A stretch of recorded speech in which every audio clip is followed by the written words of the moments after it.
Hello, all of you delightful beings out there, and welcome to the stream. I am Razim, and this is Data Anomaly Hunter's Scar, Season 2, Episode 14, Ebb and Flow of Forest Spring. This is one of our Digimon tabletop RPG campaigns being run with our custom SCAR system, or Stories and Creatures in Alternate Realities. This system is available for open playtest on our Discord as well as itch.io. Go take a look at it, let us know what you think. For now, though, we shall begin with introductions, beginning with Zerda. I am Zuda the Fox, and I am going to hopefully progress more than 5 feet in front of the camp today, but we'll see how far we get. On to you, Folger Arcus. Hi, I'm Gimund, and I'm playing Folger, a Digimon trapped in Arcus's body. They are a electric basic Harrismon. On to the Asher. I am Razim, and I am playing as Asher, the Astral Light type Labramon. God of Death, Lord of Evil, and all that stuff. Off to the minion. Hello, y'all. I am IDDoThings, or Ido if you prefer, and I play a Haboku, the Lucamon, Necrotic Fire, minion of Asher, currently state of undeath, and more or less the mentally challenged one of the party. On to the chase. One of. Wow. Who's the other, Zerda? Who's the other? Multiple people have memory issues in this party. Multiple people. Hello, I'm Drunk Dragon Aaron. I'm going to be playing Jace, the Mythic Shadow, or Black Gilliman X. Yes, that is correct statements. Go on, Kotora. Hello, everybody. I'm Raharu, and I'll be playing Kotora, the Mythic Fire Gabumon. On to you, Tal. Hello, I'm Talderis, and I'll be playing Rhiv, the Mythic Water type Vorpamon. Alright, and for the recap, let's go ahead and... Generous bestowal. Angie. Gimund _ tipped $10. Angie Folger tradition noises. Thank you for that tip, Gimund. That is the first tier of the tip goal completed. For the recap, it's been a bit, so as is usual for that, we turn it over to Tal. Alright, last session was mostly just a whole lot of talking about this or that issue. Prominent features included people reacting to the various partially paralyzed individuals that we had now, victims of which included Jace's tongue and Kotora's, effectively like the legs, but not entirely. But it was a sort of thing where, like, when your feet are asleep and you're trying to walk but you can't feel anything. It was not going too well.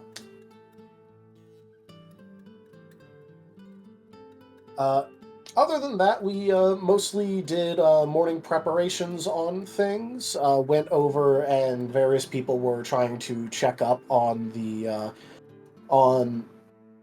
I forget the names of the Digimon, but the two different types of Digimon that we were trying to nurse back to health on the little platform we had made. Pal and Woodmon. Palmon and Woodmon, there we go. I'm not the most familiar with Digimon. I try to remember things, sometimes I don't remember. Oh well. So we did some light discussions around again just a couple of various interpersonal things that we were going over, and then Rhiv showed up.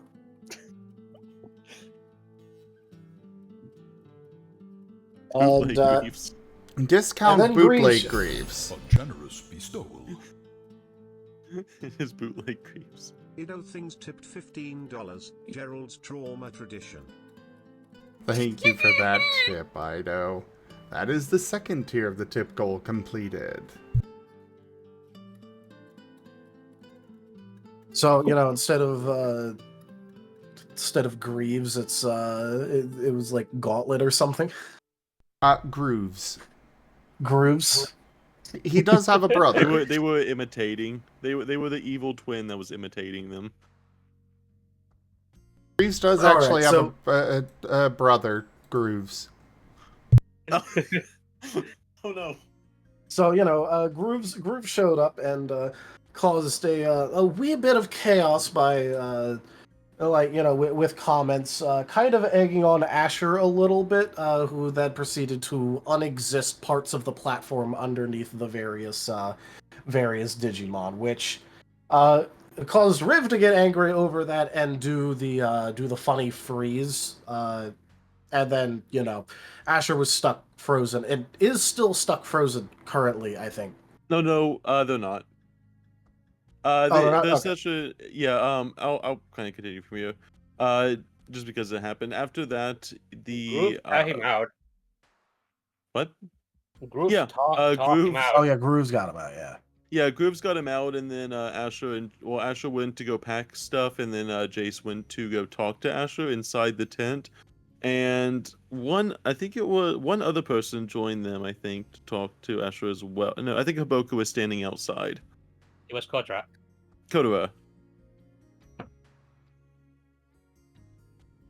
And then Kodo, I think, was talking to them as well. And Fulgur went off on their own to get a little bit of angry explosion, which we will start with in a second. And then Haboku, I think you were probably, where were you at the end? I believe he was just surveying the area and recovering from seeing Greaves again. Or Grooves, yeah, as he mistook him as. What is how did Haboku feel about Grooves? Just to remind everybody. Unwell. That's one way to get Haboku to remember trauma. Yeah, to be fair, we don't know he was Grooves. He was pretending to be He Greaves. was So imitating. so we think he's Greaves. And Haboku is apparently traumatized by Greaves. Mm-hmm. And then we have Fulgur, who has a little bit, like I said, we'll start with Fulgur, but Fulgur was feeling some intense emotions around the events of the day and had a little bit of an explosion. Well, first, does anyone go to investigate the explosion? I think Haboku would probably be the only one. Well, if he hears it, he'll go towards it. Do I need to make a roll? Make a subterfuge. I'd imagine you wouldn't just roll up just being like, yo. You can use instinct if you want. No, just seeing how many dice I got.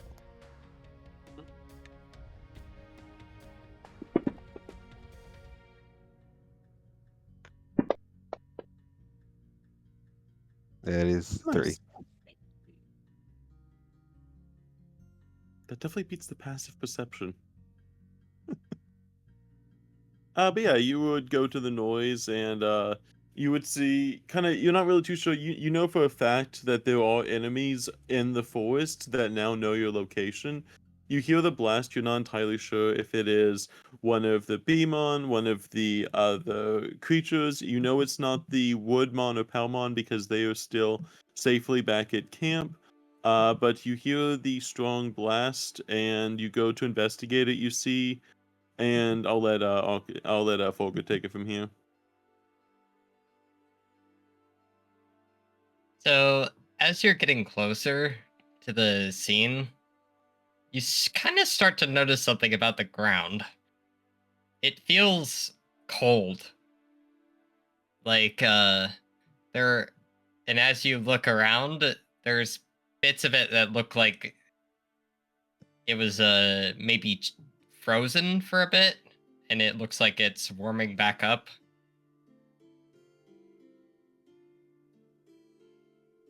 And as you get closer to the point, you see Fulgur right after launching what looks like a beam of red-tinted blue energy at a tree. I'm just gonna roll the damage on this to see how much of an impact it makes.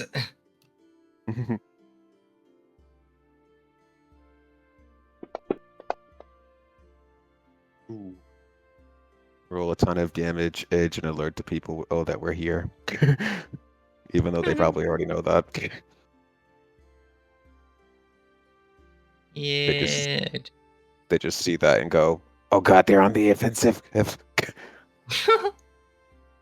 would be funny because there's gonna be a couple other things during this.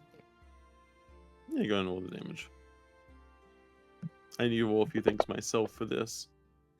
Ooh, 10. I do have a question Go for ahead. Zerda. This is a 30-foot line. If there's anything beyond the tree, it's... Well, how far away is he from the tree? Maybe... I mean, there's trees all around you. Gimund puns again. This one was unintentional. You really can't see the forest through the trees, you know. You can't see the forest through the trees that are made out of the forest, the thing made out of trees.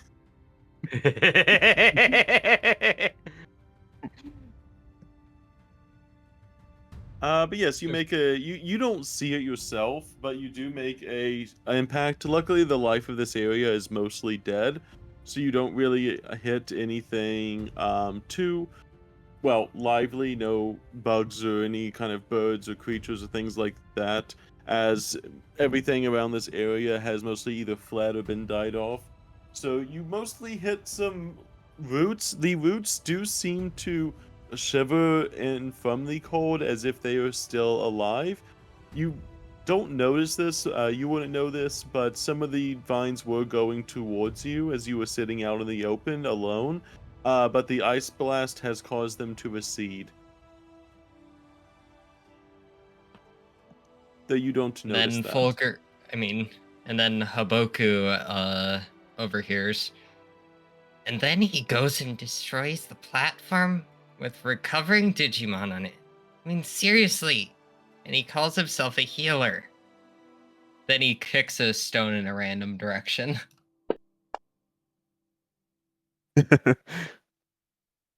West. Yeah, that's west.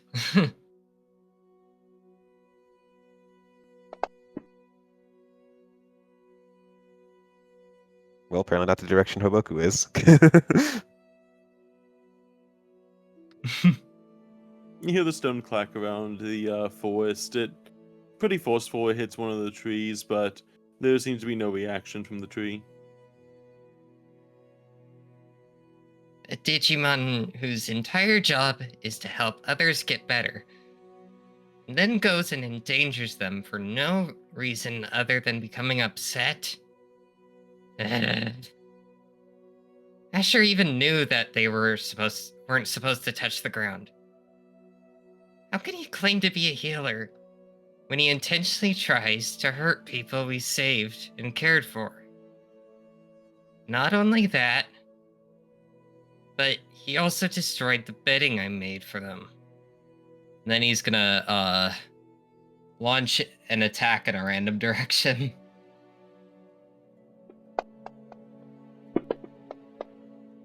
That is East. east.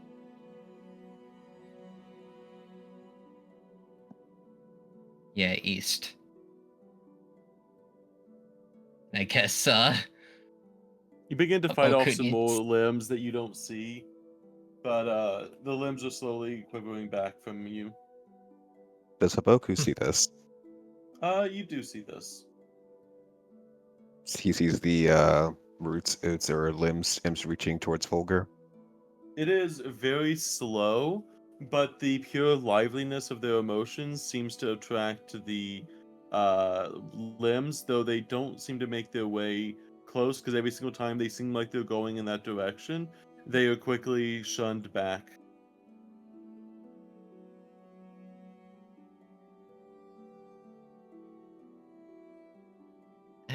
And then you kind of see him breathe a bit heavily after that one. And then he sort of looks like he's maybe starting to calm down a little bit. Just helping them try and get better too. Providing them bedding for nothing due to his due to Asher's own actions. And then he sits on the ground and looks at the ground. And that's where Haboku will, slowly, Approach. make himself know. Yeah, approach. Do you approach stealthily or aggressively? Or, well, not aggressively. Intentionally. Approaching it. Aggressively friend approaching. Approaching aggressively sounds like something from JoJo. I am going to hug you. Do not resist. Do you let them? Do you go and give them, or do you make yourself known before you get them? He will, try to do it carefully because he knows at this point that Fulgur doesn't react very well to surprises. I will say though, as Haboku is approaching, he starts to say something else. This place is messed up. Guardian who's supposed to be here is just going against everything that it means to be a guardian. They're not even caring about the Digimon here. They're only caring for themselves. You can't even see the forest for the trees.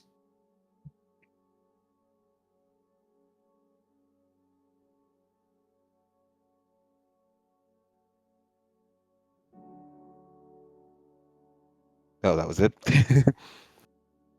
But as Fulgur was talking, Haboku just sits beside him. I'll take listening to what Fulgur is saying. And then he sighs. Dad was right. Keeping this sort of stuff inside isn't always great. It would always make me melt a bit whenever I got really angry. Oh. And he starts to look around and then sees Haboku.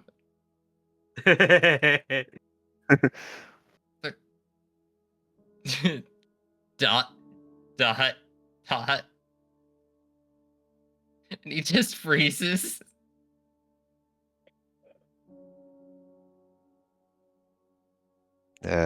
Hi. You seemed upset.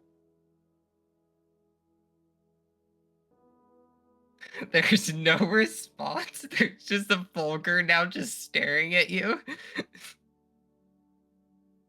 Haboku is actually notably not looking directly at Fulgur. He's still keeping his attention on the vines. You see them slowly creeping towards you guys as you sit on the floor of the forest.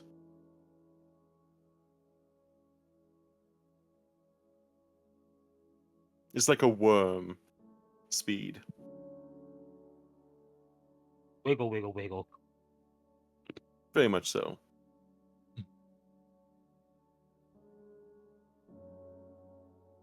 You know, I don't really remember much about where I came from. So every time I hear about this guardian, and it upsets me too.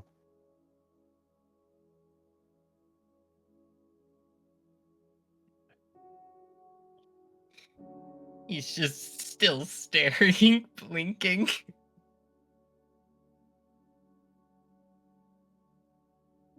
Haboku will just continue sitting by. Hey.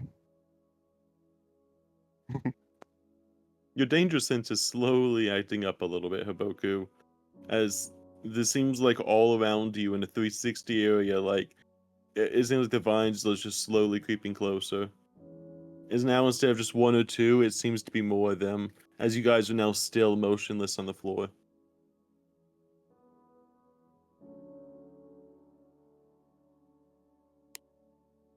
Volker? Huh? I'm sorry if I scared you right now, but I think I really, really need you to focus. Haboku sounds a lot more serious right now. Now that his danger sense is triggering again. Folger is just like a deer in the headlights.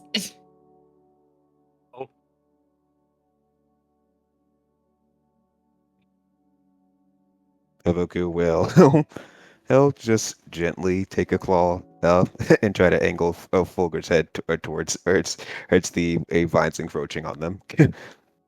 As you do that, he just falls over. You see the vines getting a little bit faster as the full weight of Fulgur now on the ground. The surface area of their body on the ground is much larger now, and with the full contact, it feels like the vines have noticed. And you've also recently taken away their life force, like just a few hours ago.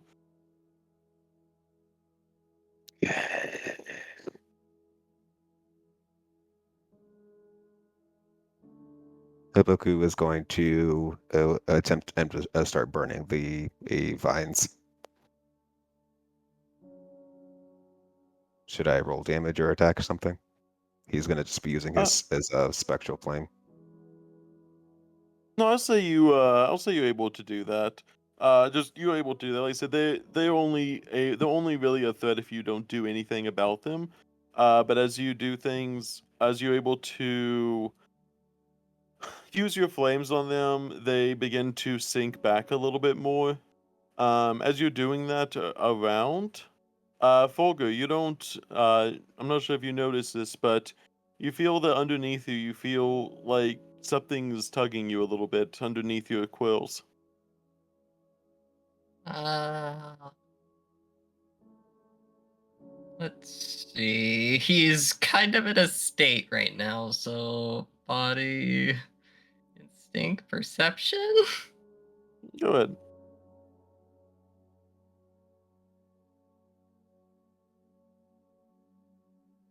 Oops, that is not the right place to input the command.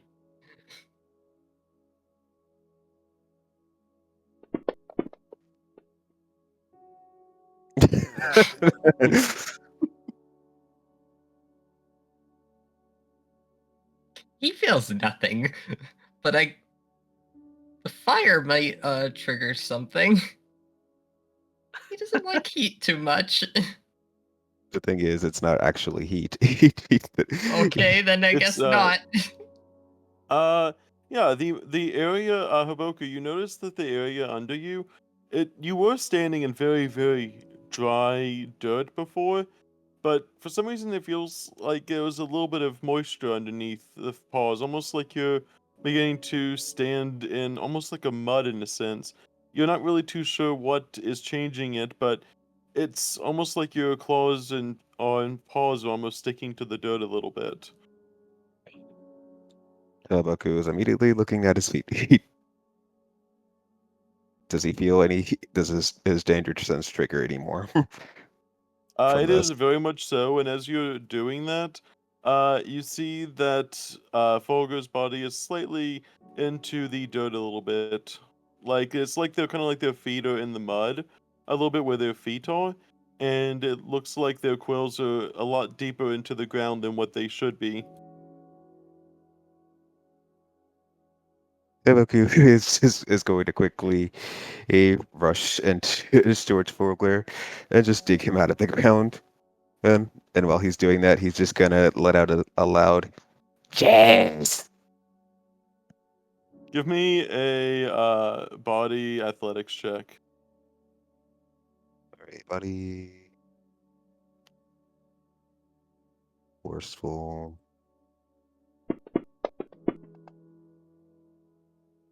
Wow. Oh Wow. no! That's not good. That's no good. That is a punch. That is a botch. Yeah. -1. I'll try souling a 1.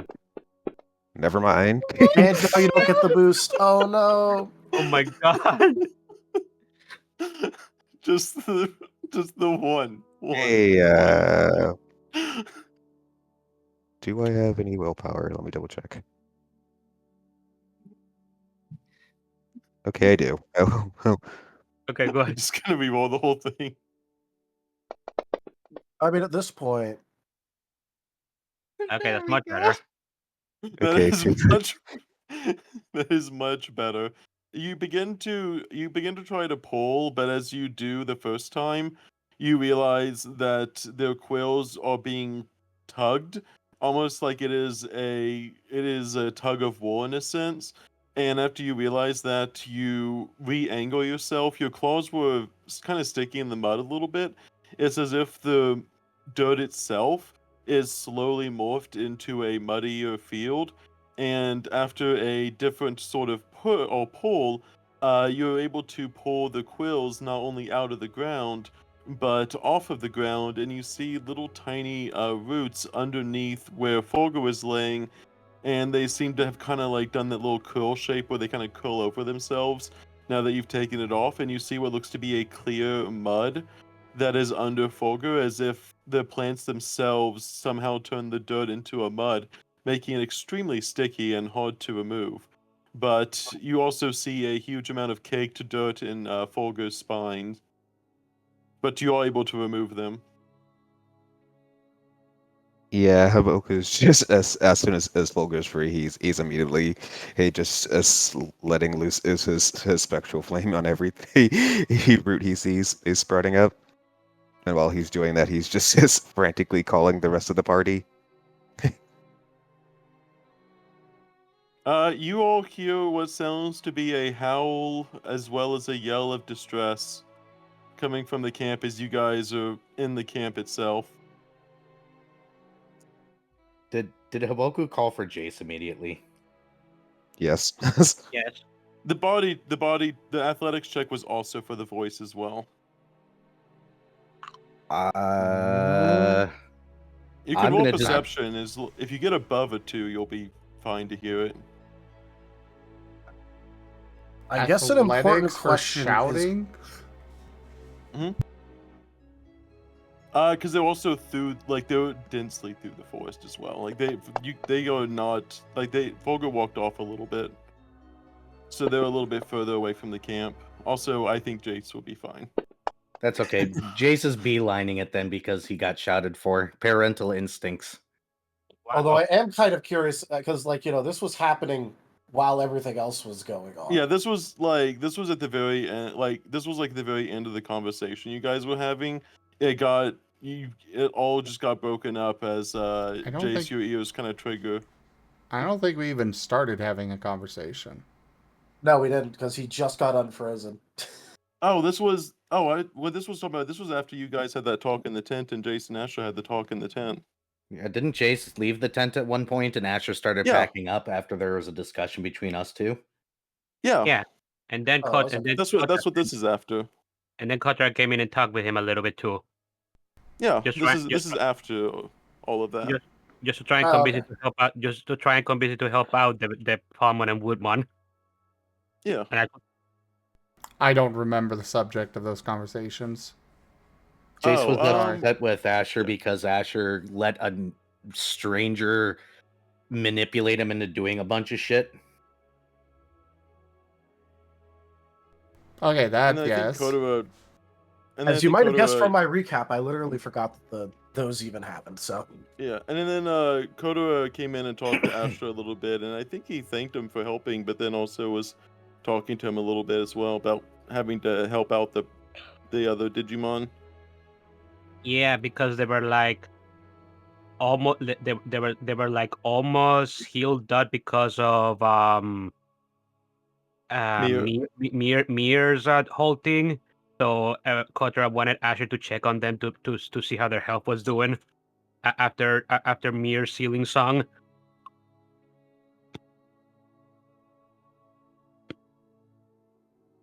I remember now. Yeah. But yeah, Jace will beeline it. They're not, and also I forget what Rhiv did after the. I don't know if you just kind of spaced out. I don't know if you did anything after the whole event. I think you. Oh, I could just assume that you went to go check on the Palmon and Woodmon. I think he probably went to go check on the Palbot and whatnot. It's Yeah, what I he would would have done assume anyway. that. Yeah. Also, what Yeah, I is will assume that you were with them.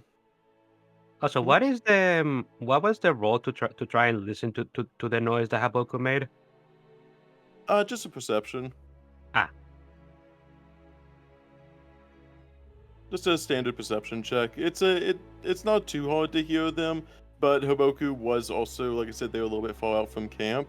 Though I will say, with you seeing Jace running off, you would also definitely see Jace running off into the woods unless you're inside a tent at the moment.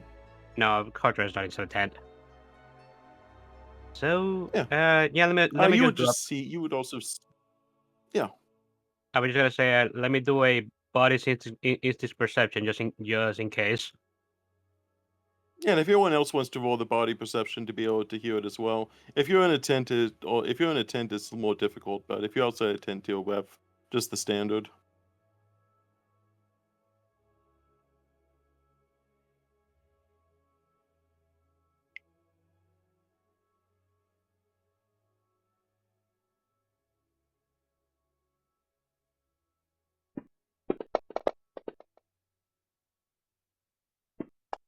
Ooh. Let me reroll that one. Okay, 2. Okay. Yeah. You're oh wait, what? 5 instinct. Oh, I just see they roll at the same time.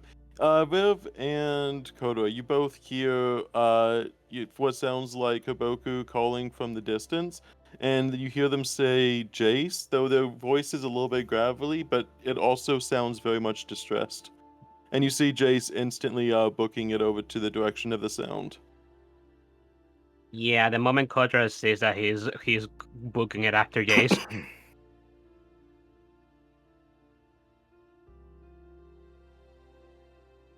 Rhiv, what are you doing? He is going because he was probably taking notes of things, so he's gonna just stow away his digipad and start running after as well. Although probably a lot slower than Kotora.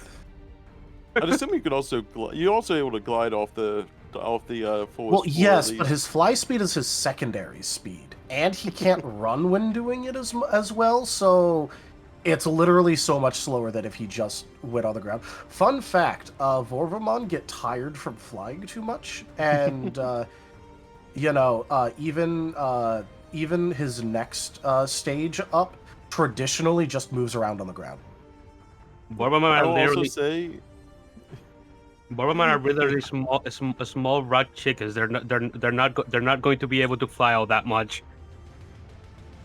And I will say, Ashes, you would notice the people This hamlet shall not fall. Imagine Ashen Arcade raided my stream with 6 viewers. Imagination Arcade, thank you very much for that raid. Welcome in. You were doing a tabletop too? Nice. Yeah, you guys come into our one of our Digimon tabletop RPG campaigns here, using our custom Scar system that we've been developing for over 2 years now. Actually, about 2.5 years. But thank you so much for sharing your community with me. I really appreciate it. Hello there, Modern Artifice. Thank you for the follow. I will be in the chat from here, but thank you for sharing your community with me. We do a lot of tabletop here, so if you guys like that, you'll have lots of we've got Pathfinder, several Pokemon games, couple of Digimon ones, a Star Wars campaign. So hit that follow button. Come join us again. Yep. And Asha, you would notice that everyone just the motion itself. Not to say you would notice that people in the camp, at least your party members, seem to have left, especially you alone at the moment. But also you could kind of hear the very loud rustling of leaves in a general direction. You would just kind of notice the motion. Are you still inside the tent? He is packing up his stuff. Yep. So you would hear the mass shuffling of leaves all at the same time, knowing that the Palmon and Woodmon are probably not moving. You can safely assume that it is your party moving, but you obviously can do whatever you would like with that information. Would you like to just continue packing, or would you like to do anything else with that? He is gonna finish packing up. Fair enough. The rest of you guys, Jace, you would get over to where you hear the noise, Kotora and Rhiv following shortly behind. You see Haboku curiously just kind of standing in the middle of a forest holding Fulgur. Do you hold them bridal Here's style or like new beginnings. how do you carry Fulgur? Sure, the quadruped Ed holding the spiky hedgehog bridle style. I assume he would have just managed to get Fulgur onto his back somehow. Yeah. You were straddling. I guess you would just straddle Haboku. Phrasing.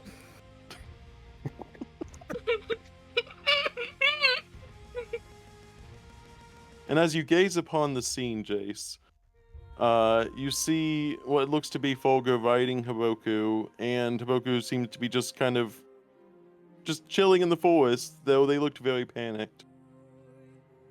What's going on, guys? It's you're closing in. Get back to camp then. Go. I'll keep them back. He's You feel camp your safe. paws. If Go ahead. I think so.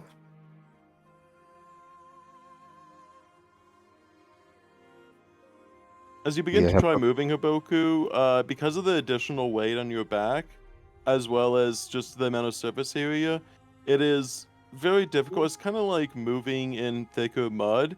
You realize the area around you, almost in like a circle, seems to be covered in mud. And it is making it very difficult to move. Oh no, quick mod. if Grand wasn't like this, I think the force is trying to stop us from leaving. I'm not surprised. I'm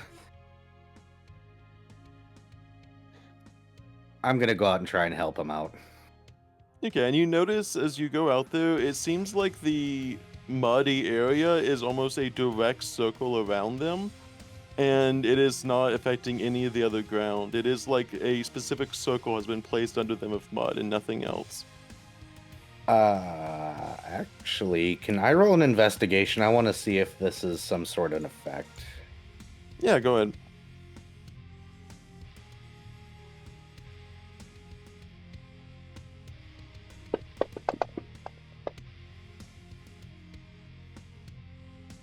Okay.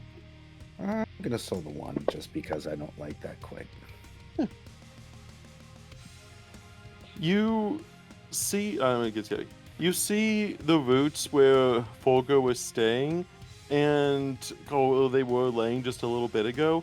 And you see just some of the roots that were going out of the ground right by where Haboku is.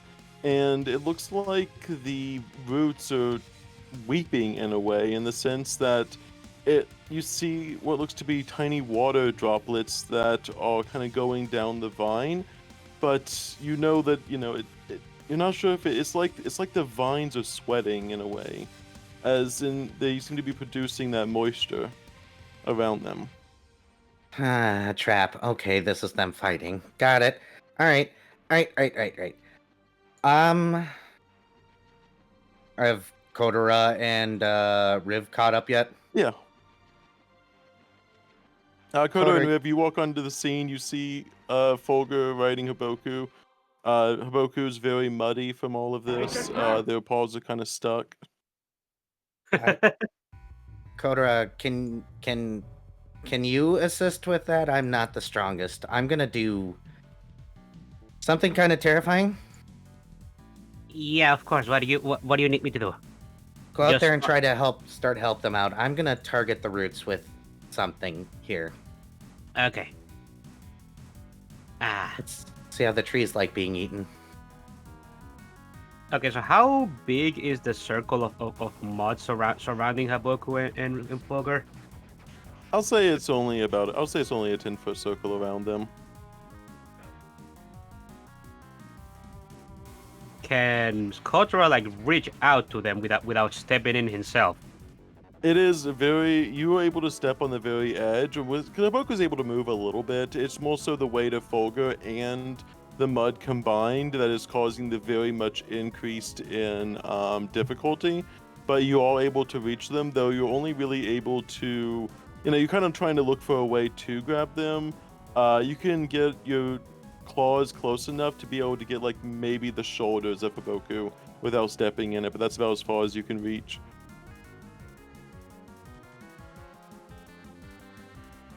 Say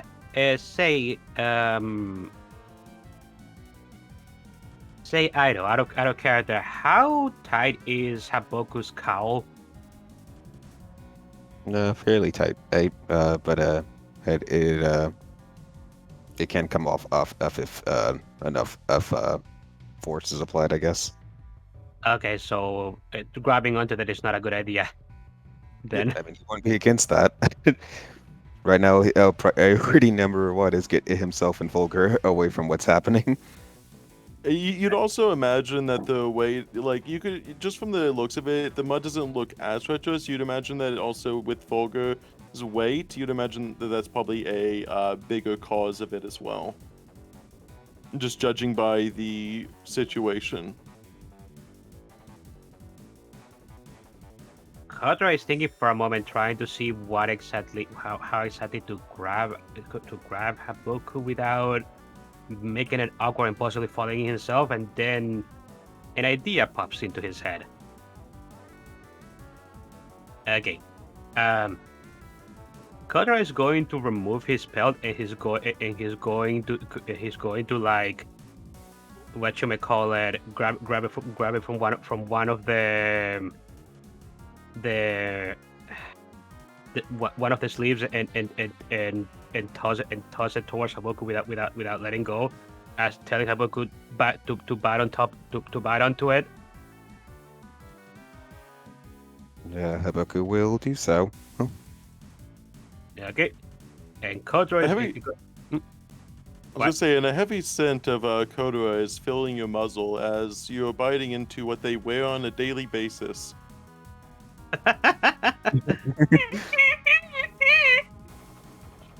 Will that wake Fulgur up, considering Kotora is normally warm? It is very heated at the moment. It is like one of those. It's like if you put a heater jacket on them. It is a very, very hot article of clothing when you bite into it. Very much so.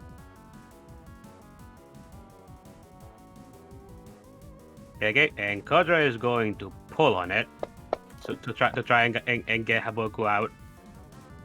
Certainly. And Fulgur, how are you handling all of this? I see you rolling dice. Well, apparently the heat wakes him up. Little. Well, Fulgur, You realize that's a frantic Haboku. You're on a frantic Haboku's back. We're in a trap, and Kotora's trying to pull us out. So I'm gonna do a body force for brawl to try and no, not brawl. Athletics to try and pull you guys out. Go for it. And a shaky Fulgur is gonna help Haboku pull on it. No, don't pull on it. You They don't just want need to to hold on to it. Oh, Yeah, hold you on to it. Yeah, I'm you don't attacking want the roots. to tug of war. Yep. We'll see how this goes, and then we'll get to you, Jace.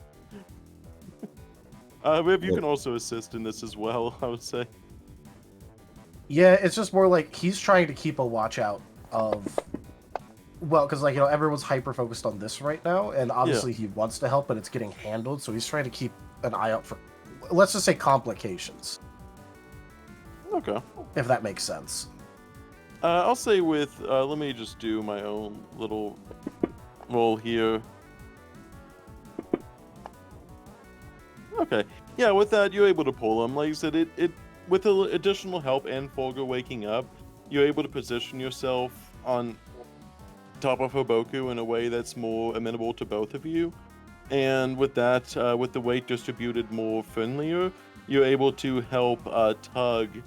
And with a little bit of a effort and a little bit of a grunt, you're able to successfully pull Haboku out.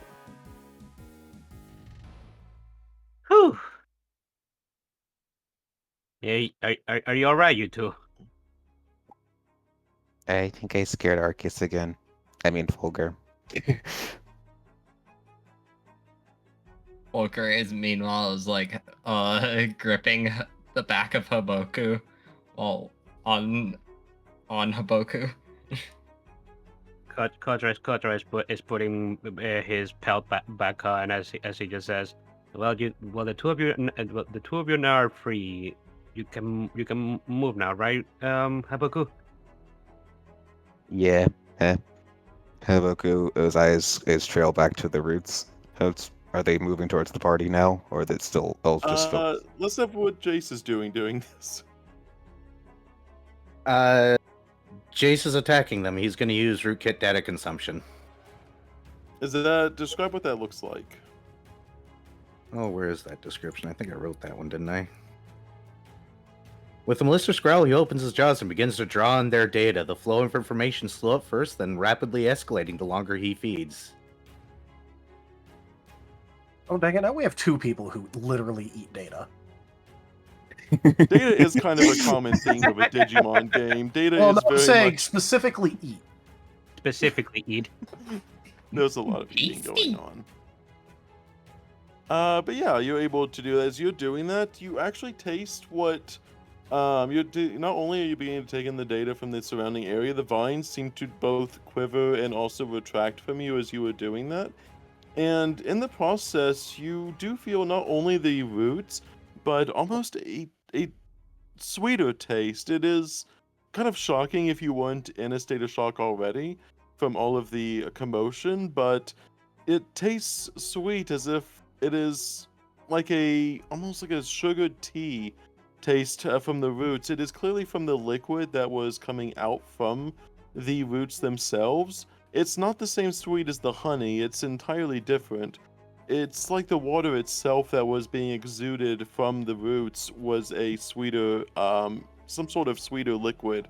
But you're able to get the roots out and away from everyone around, and you kind of cleared out the area that you were in. Rhiv helping you to identify any areas of note that are more particularly dangerous than others.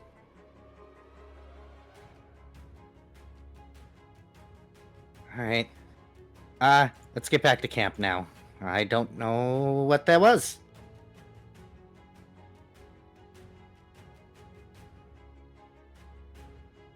You have a very, very muddy Fulgur spines. Like your spines, like there is like strings of mud between all of your quills on your back, Fulgur.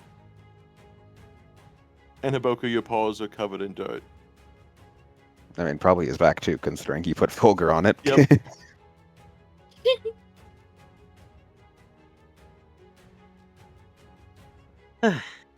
Meanwhile, I'll say, Ashley, you're able to get all of your stuff up doing all of this. You'd be able to complete any amount of gathering up of materials. You were designed to not, you have learned to carry light and carry fast. Both deploy and retract as fast as needed. So you would have your equipment and everything put up to where you would feel satisfactory with it. And you still have a little bit of time before the others get back to camp. What would you like to do? Well, did he get his tent taken down as well? I would say doing all of this, I would say you'd be able to get the tent down. Knowing you guys and knowing your ability to both put up and do things with traps, I would say that doing a tent would be very easy for you. All right. He is going to be heading off in the direction of the coordinates he was given. Okay. That would take you to the direct north of the forest.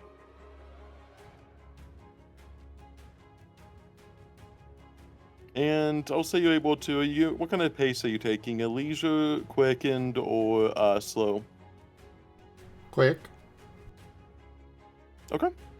You make your as you begin to do that about 2 or 3 minutes after you kind of picked up the camp. You take a look around the camp and then start making your way north.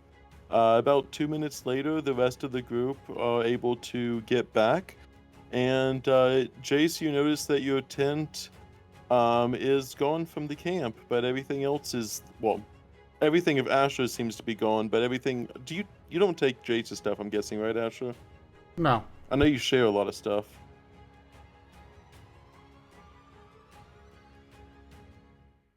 No, he doesn't take Jace's stuff. Okay. Jace, you notice all of everyone's stuff seems to be there, but the tent that you were obviously in just the night prior is gone, and your stuff is there, but Asher's is not. Huh.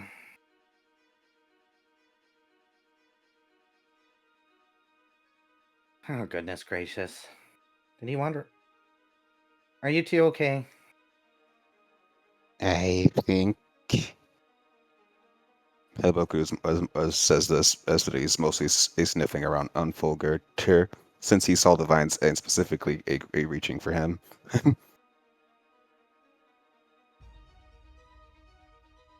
Volker's just looking at the ground, looking really anxious.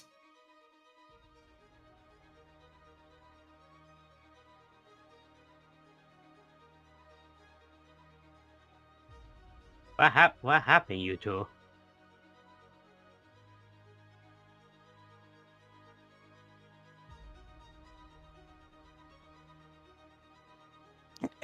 Fulgur got a bit upset from earlier. Here, I heard a loud noise, so I went to go see what it was. And I guess he was just really upset by it. And then that's when the vines started to grab us. Oh, I also, the vines of the forest were actively trying to grab you? Oh dear. Yeah, that's not good. Chase is gonna shout for Asher.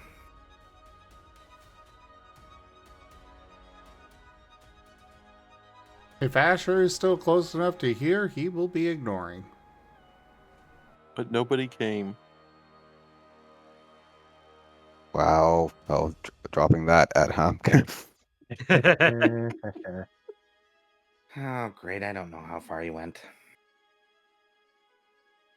Did I will say, Jace, you do know the direction of both the spring that the Pal and Woodmon were describing, but you also know it is not the direction that you guys were initially heading. I would say you would have enough forest awareness to know the direction of where your target is and also where the spring is. You can make the assumption of which way you think he went, but that is the two directions I would say you just as a character know. All right, here's what we're gonna do. You guys can help those guys to the spring. I can tell you the direction it is. You just gotta head straight that way. They think it's a safe place, so hopefully it is. I'll go after Asher, I guess. are you going to be alright by yourself? I've dealt with this forest for years. I should be fine. Worst case scenario is worse. I start doing meaner things than what I just did. Oh.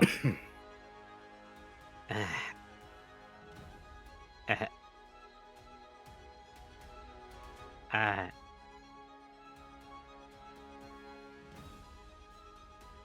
I do feel like this is the correct thing to do, but at the same time, I don't want to leave you alone.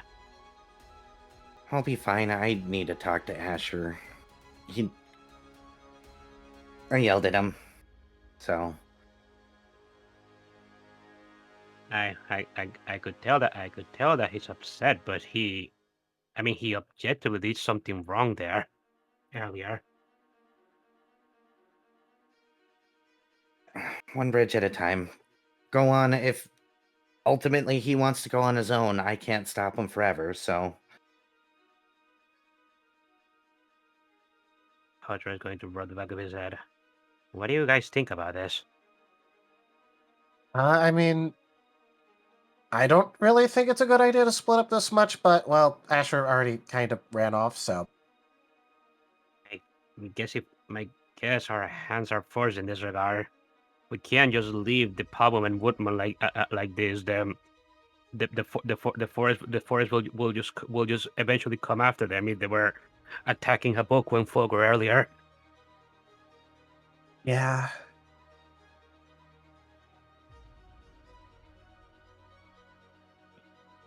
it's Okay. obvious the forest is getting active. So Asher should at least be made aware of that.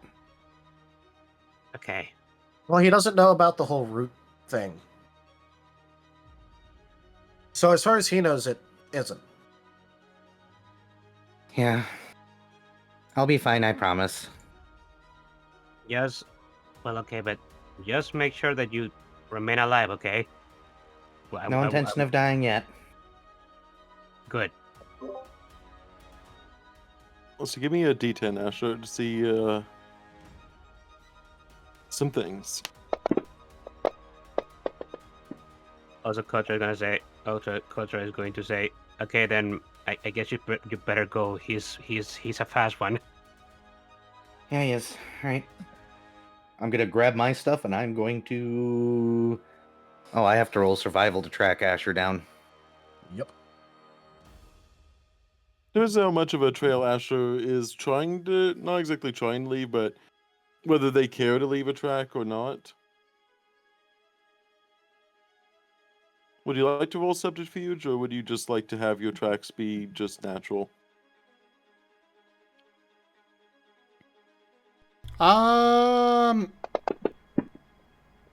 Just natural. I'm willpowering that. No. Lamau immediately botches. That's awful. Immediately Negative botches. 2. Oof. That, Oh, okay. That's. Uh, My goodness. Do I? Yeah, I will go ahead and soul that. It is tracking your little son, so I mean... Well, he's not so little. You said literal. Oh, literal. They're tiny, but not that tiny. Actually, I don't even think Asher is that tiny. Just everyone in the party is like under 3 feet. I'm 5 feet tall. I think everyone's you're not canon type. I think everyone's like between me and 3 and 5 feet. Oh, okay, you're good. You guys are a little bit taller than what I was expecting. I keep thinking you guys are a little bit tall. I keep thinking Digimon are so small. no, rookie Digimon are usually like the size of a little bit smaller than kids. Sometimes. Yeah, Okay. so that's accurate.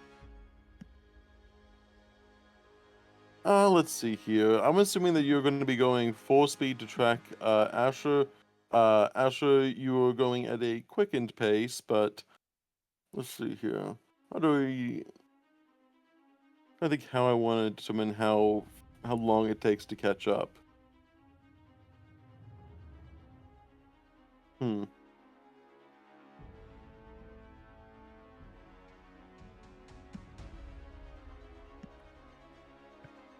That's a good question. I will say, give me a D100, Asher.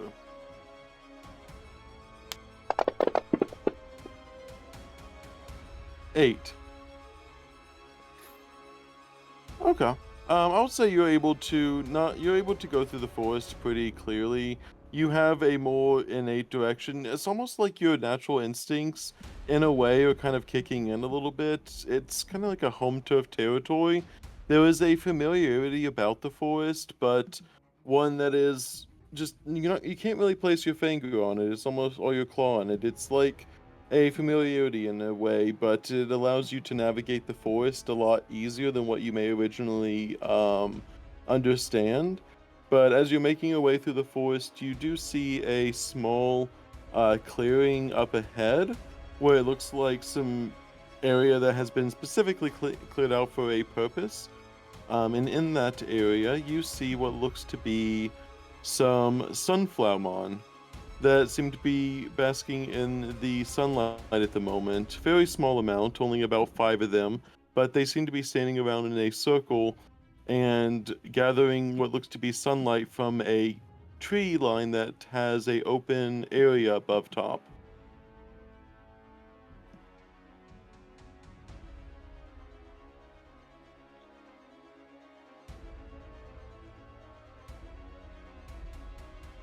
It's a curious sight, not one that immediately draws any suspicion or anything, but it is a curious sight nonetheless.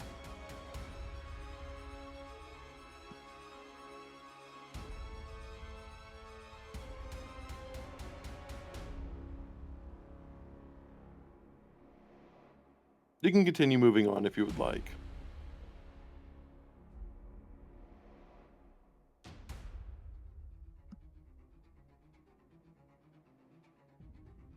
Zim? Oh, that was for me. I thought that was for Era.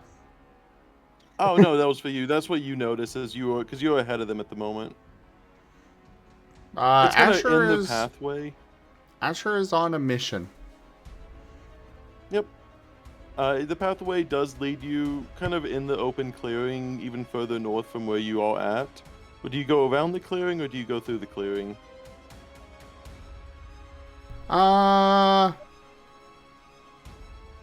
He's gonna go around. Okay. He knows You not to just hear trust some these people. Okay.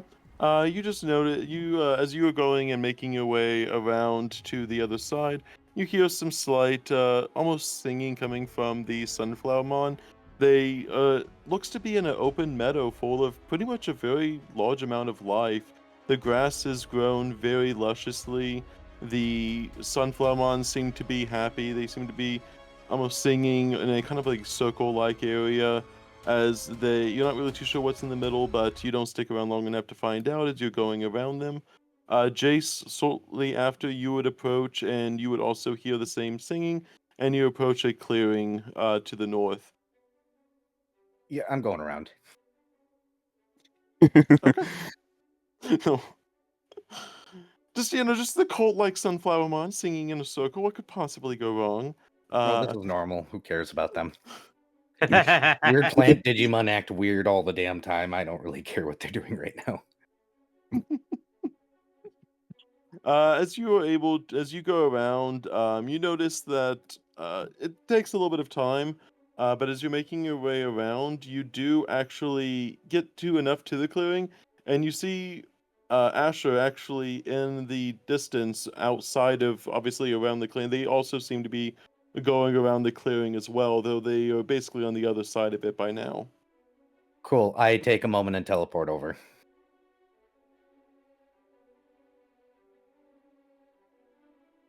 Do you teleport behind them or in front of them? Behind Asher. You have teleported behind the Asher. Nothing personnel, kid. All right, Asher. My goodness. Okay. Stop for a moment, please. Oh, too much running. I've got a job to do. Asher, we need to talk. Then we can do it while we're moving. Well, you also just abandoned the group.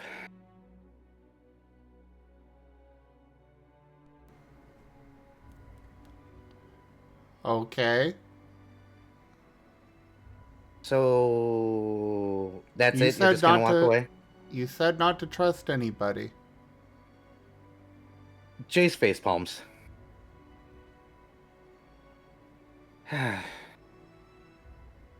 Asher, we are part of a group. Which means working with the group. When I made that speech, I literally meant everybody, that we need to work together because that's part of the thing that you joined, and I'm pretty sure you wanted this.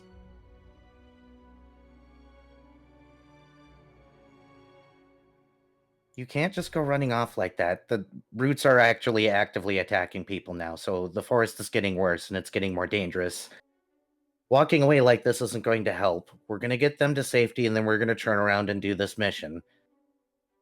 Matter of fact, the others are probably already there. I told them to hold up for us there. Then we can get back to the mission.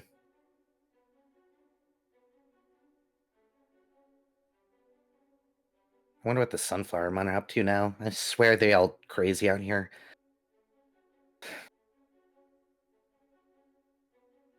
So, I'm not going to stop you if you decide to leave. I get that you're trying to do your mission, but this was a group mission, so we should probably do this as a group. It is extremely dangerous to go by yourself like this. It actually trapped both Haboku and Fulgur just a moment ago.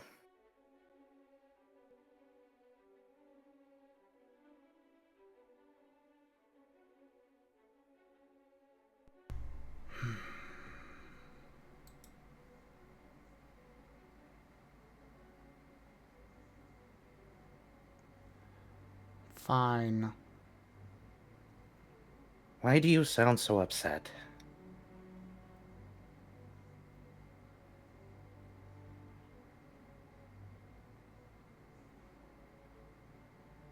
I don't see a reason to be around them.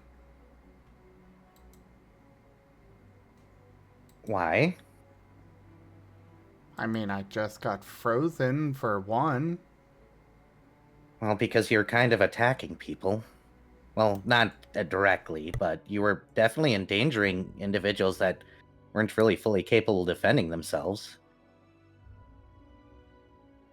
They were not the mission. And? Are you incapable of just helping for a few moments? It wasn't a few moments. It was a night, and there was no reason for you to endanger them, especially letting somebody egg you on like that.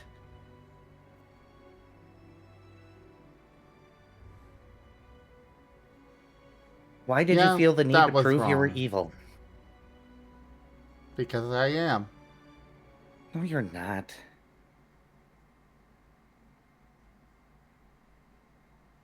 I wouldn't call you good, but neither am I. You're not evil. Tell that to everybody else.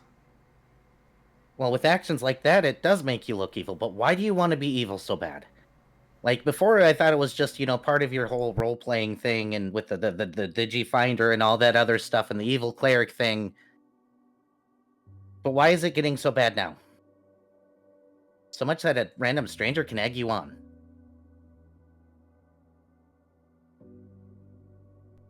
Because that's what I'm supposed to be. No? Who the hell told you that?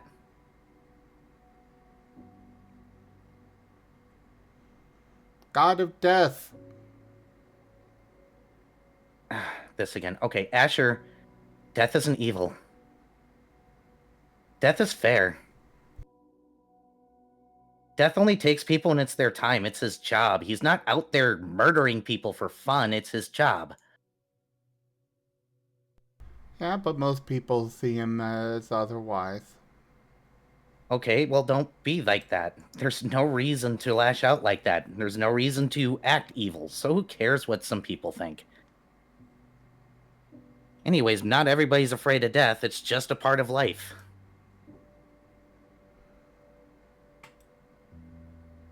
And you are taking it a little too seriously. If you want to be death, fine, but be fair and earnest.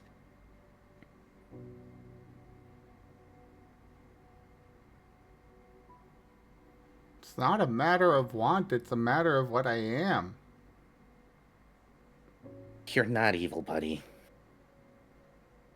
The death part. Well, do you not have a choice in that? Can't you just say, I want something else and be something else? Pretty sure free will does exist.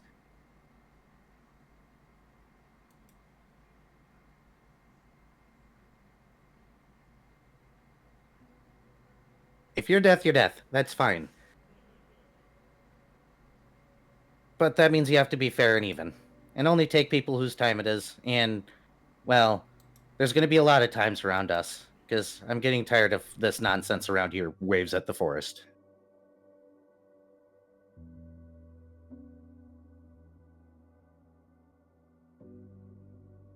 We'll talk more later when we have time so that way you can get back to your mission, okay? Alright.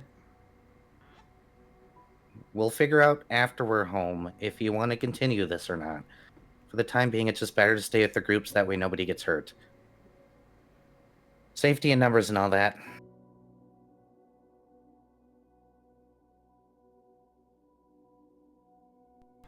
I will be waiting here then for them. Oh, Asher, no, I'm not leaving you alone for a second because the forest is, like, directly attacking.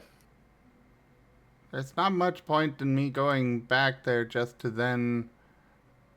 I'd be backtracking to just have to come this way again. Okay, and it's safer that way.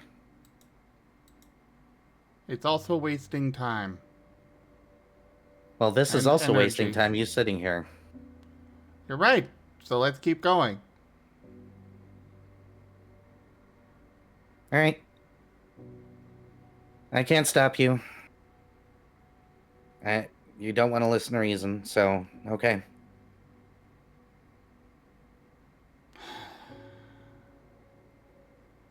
Jace turns and starts to walk.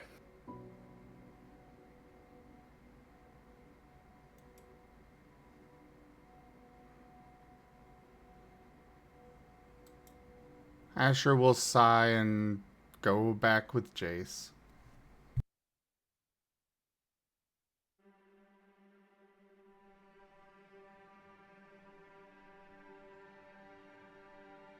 I think you're good to go to the spring. There is so as you guys are at the rest of you guys are at the camp. You do notice that the Palmon and Woodmon are more alert and awake. They also seem like they are sitting up where they are. They don't really have anywhere to go exactly, as they already on a safe platform. You do see what look to be frozen roots around the platform, where it looks like they were going to come up the platform, but they have been frozen in place. And there was almost like a small ice barrier around the platform, from where someone was freezing the wood. But with that, they do seem to be talking amongst themselves. A few of them talking about what happened before the event. Their leaves are turning a brighter green, and they seem to be, well, they are much more alert and awake at the moment. They do seem to be they are talking about what they are doing and where to go next from here. But without going up directly to them, it is more so just kind of hearing the chatter of several different Digimon at once.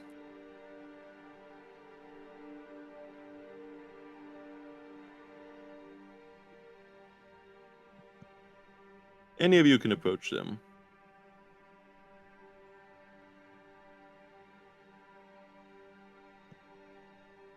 But not all at once. Of course not all at once. I mean, like, Approaching aggressively. approach aggressively.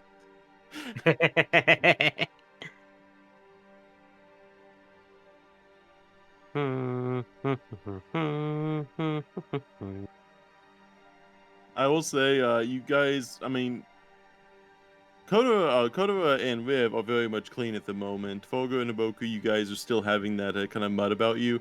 You can also sit down and try to clean that off. Though Fulgur, it is going to be extremely hard to clean mud out of your quills, as it is, behind your back, and you do have kind of stubby arms. I mean, Haboku can splash him. Fulgur is still on top of Haboku. Can you get off after the whole mud? Well, I guess You make your way back to you make your way back to the camp. You see the everyone seems, even you especially, Fogwood, you'd see that all the Palmon and Woodmon seem to be full of much more full of life than they were last time. They seem to be doing well for themselves, sitting up and talking of the like. As you make your way back to camp, you would see that on top of Haboku's back.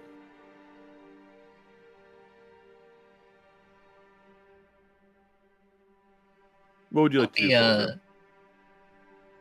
He's gonna try and make himself smaller.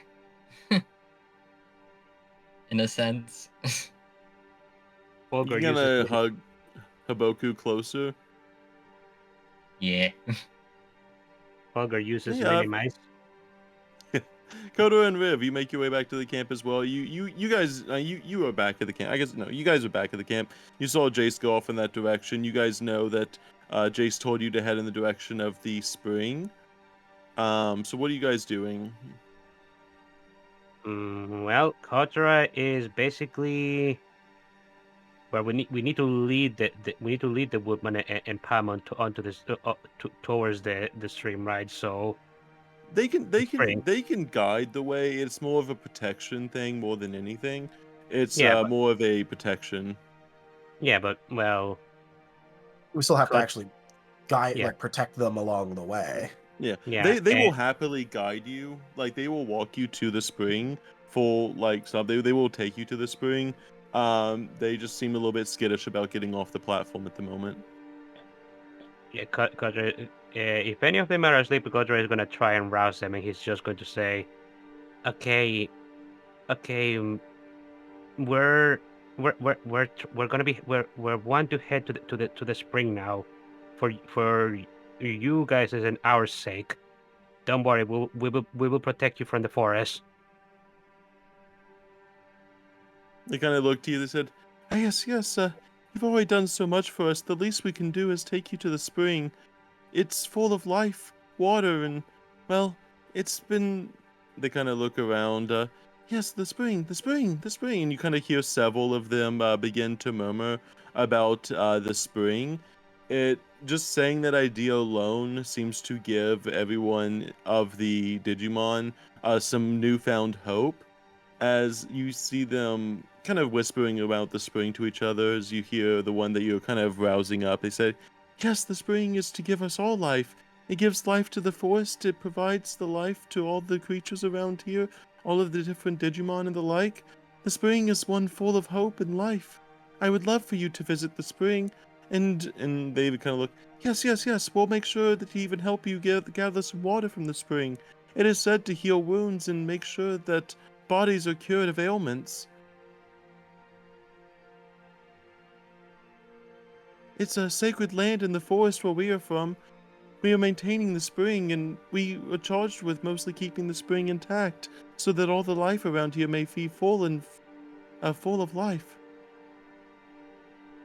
And why were all of you over here? Because we didn't really see a spring right next to us. Yeah, they kind of look. Yes, yes. And they kind of look over. You kind of see. You get a more general vibe of some of them looking away, some of them looking kind of sad, and they say, we were invited away from the spring to out here. The Beemon said that they had something to tell us, and that, well, they hosted a feast for us here. They gave us many plentiful treats from their own personal honey stock, and they told us that we were doing a great job and to make sure that the forest was so full of life. All of us had eaten more than we've ever had. It's always a rare treat to have honey from the Beemon. It's such a rare commodity, and we thought it was a reward for all of the efforts we've been giving on the forest's edge. They kind of look. We're bordering the forest from where it ends, so we thought that taking care of the forest here was a reward. And after the feast, everyone, well, they kind of look around. After the feast of the honey, we weren't able to really, and kind of see him trailing off a little bit with a sad expression. We couldn't seem to move after that. And that's how you guys got stuck in the position you were in. Okay, I've heard enough. if you guys need to tell us anything more, you guys can tell us along the way. We need to begin walking. The forest Yes, is yes. the forest seems to be actively seeking stuff now. Yeah. Yes, they kind of look over. Yes, and you, and they kind of look. I think someone must have, and who did you get to help us? Someone knew and they kind of look around. Someone was able to help heal us with both medicinal herbs as well as anything. I remember something being pushed into my mouth while I was asleep, but I didn't get to see who. Oh well, it was kind of a team effort. We met a really nice mushroom man up by Sha Shen a little while ago, and he told me a bunch of interesting, fascinating stuff about taking care of a farm and what it meant for more nature type Digimon to do that, as well as some of the risks of it. And I managed to remember that, and with some fertilizer stuff, and then like with my brother's help, we managed to make some food for you, and everyone was kind of just helping take care of you or make sure that the trees weren't coming back for you. You kind of go wide as you mentioned the mushroom on. Oh, and they kind of look. That old, lovely old couple, right? Or we've only ever seen one couple of Mushroomon visit through here. They were very nice couple, very well, somewhat older, but they mentioned that they had a new. Well, they said that they were planning on having a child soon. I hope their child is full and healthy. If that's the same one, the wife was so lovely. Well, the kid's doing a lot better now. We met him too. Although there were only two mushroom bond at the farm when we were there. You guys see? Oh, I hope you kind of look a little bit sad. She was one of the nicest ones that came through here. It was back before most of the border was closed off from others. The Mushroomon would come here in the border's edge and trade a few different fruits and things for the life of the forest. And we traded them in seeds in return. I hope that the old man has. I hope. They kind of look. Well, at least the kid made it okay. I'm sure he'll grow strong. He kind of. And then they look a little bit sad. I'm sure the old man would be perfectly fine with the kid. He was always a strong one as well.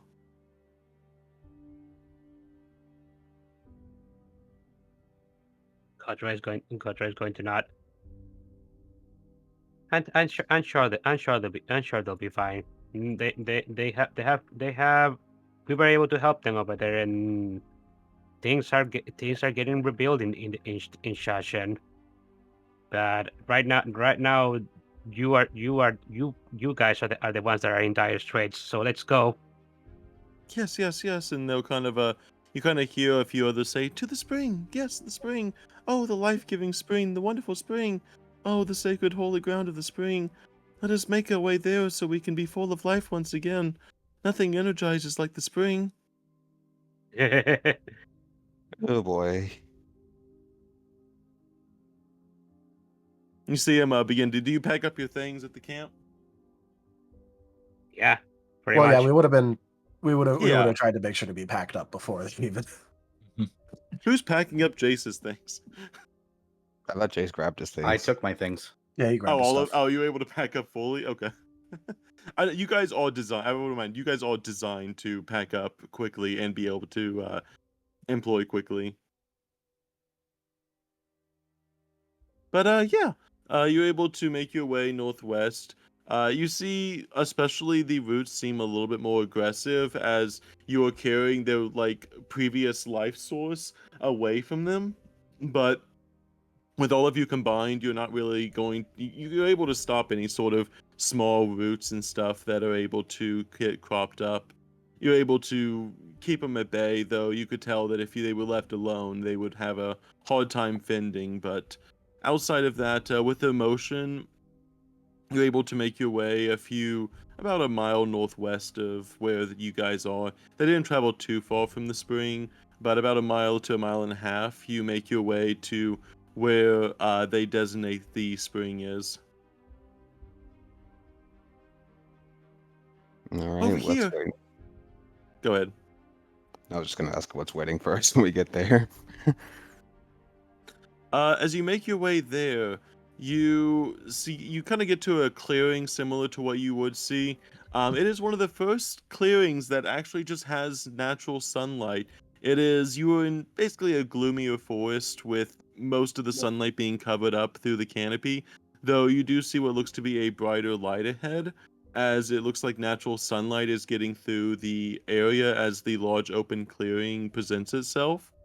But as you get to the large open clearing, you get to what looks to be a massive crater in the ground.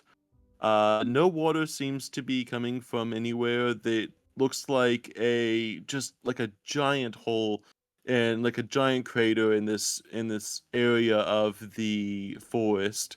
Like a meteor has struck this area all the way down to the bottom. But there is no water in sight here. Oof. 0 out of 10 false advertising.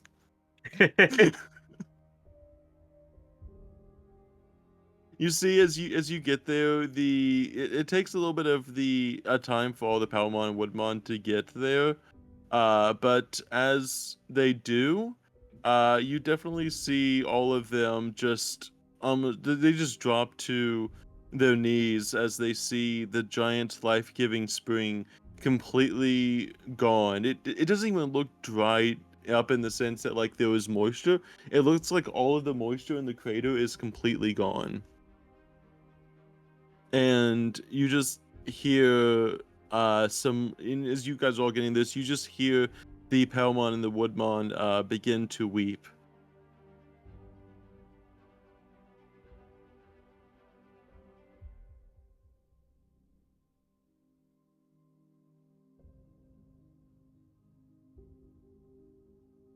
Hmm.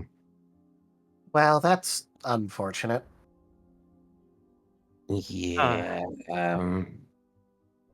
Ah, man, this is awful. I wonder how this happened. Should we Well, try they to do did say that they were invited away from this area by the Beamon. You think it was the Beamon? It was probably the Beamon. But why?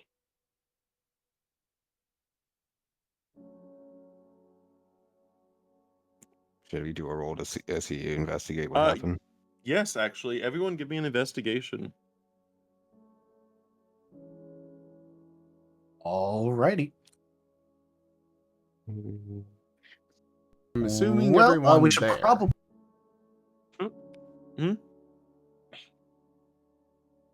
Oh, Zim just made a joke of saying, I'm assuming everyone there. Yeah. Actually, I would say yeah. Jason and Ash, you're going to be approaching very soon, but I will give everyone a chance to look at this. But you guys are rapidly approaching. Gonna go, but I'm gonna go body. I gotta go body logic investigation. Nice, Volker. I was in the middle of saying we were all rolling checks, so we should probably assist each other, but a bunch of people already rolled. Never mind then, I guess. I'll just assist Rhiv with one investigation. No, It's a- you could always get higher than an 8. Good. I don't think that's going to be higher than an 8. Nah, but I do commonly roll really high anyway. 1, 2, 3, 4. It's still a 4, so that's average. Okay. Volga, as and also as Volga, as you were noticing, you were kind of, especially with your empathy as well, you were watching both the Palmon and Woodmon, and you kind of see them as they seem to be sprouting. I mean, not sprouting. They seem to be having tears that are visibly coming from their face down to the ground. But as you're kind of watching over them with this very much sad expression, you notice that the tears that fall to the ground seem to be moving. Like the water that is hitting the ground is oddly enough moving away from, and it's not just pooling on the ground, it is moving away, physically away from them. Is it getting pulled towards the crater? No, it is getting pulled away from the crater.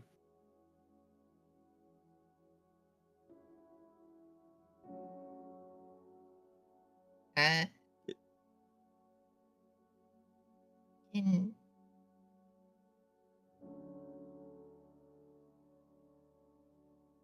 you guys, Yes. their tears are getting pulled away from the crater. Oh, Oh, They all seem to be going in the same direction.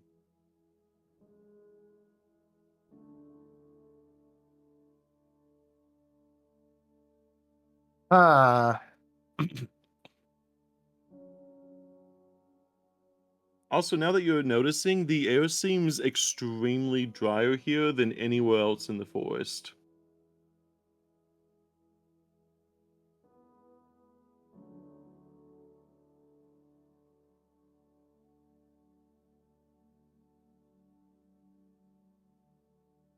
Where's the water headed? With only such a small amount of water, it is hard to tell at the moment, just due to the just very small amounts of just water from the tears itself. Some of it gets absorbed into the dirt from what you can think of looking like, but others, like I said, it is such a small amount of water from that. Does anyone have a canteen or something on them? I have.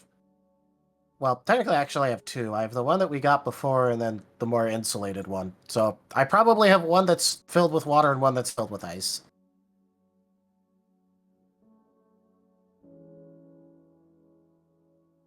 I was saying that But- out of character, by the way. yeah. Oh, Wait, to be okay. very Kotora also has a canteen. They plant like one. Also, Jason, Asher, you guys would hear the loud sounds of sobbing coming from the general direction where you guys are heading. Oh boy. You wanted to go back. All right, let's go deal with whatever this is, so we can go. I'm kind of getting tired of being in the woods again, and my anxiety is going nuts.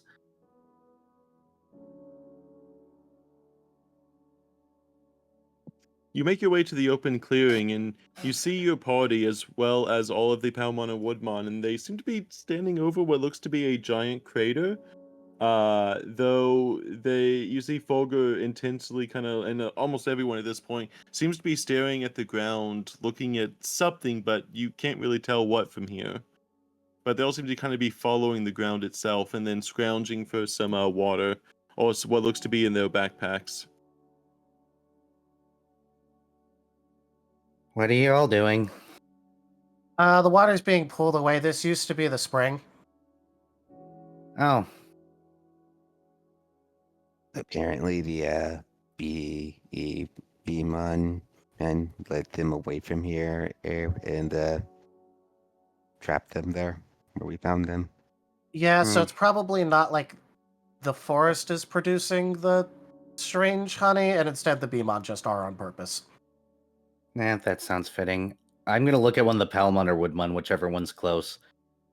You know, I'm very curious. Which direction are the Beemon from here? They look it's just north, and you kind of see it's between some sobs, but northeast of here. Well, it's deeper into the forest. We're on the border of the forest, right? And they kind of look. At least we used to be on the border of the forest, but they're northeast about a day from here. I'm gonna look at Asher. Asher, is that the same direction that signal's coming from? It is about 2 days travel north of where you guys are. It is close to it, but not. And it seems like it'd probably be another day's travel between where you are headed and where the Beamon are. No, it is not in that direction. It's somewhat close, but it's off course. We'll have to take a dip that direction on the way back then. If it's the Beemon guys, they probably were draining this well. That might be why the trees are acting so funny too.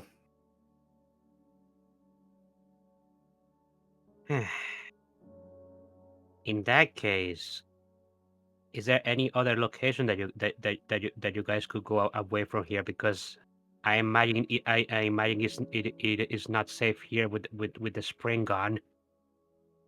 Is there anything at all we can do to, well, find where the spring water went? It's and they kind of gesture out. There's a giant crater here. The water couldn't have gone far.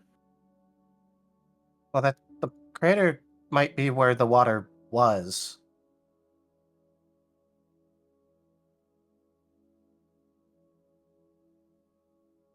But it's really I can not still do safe. the canteen idea if you would like. By the way, I didn't mean to interrupt the canteen thing. If you want to do that, or Folga, if you want to do that as well.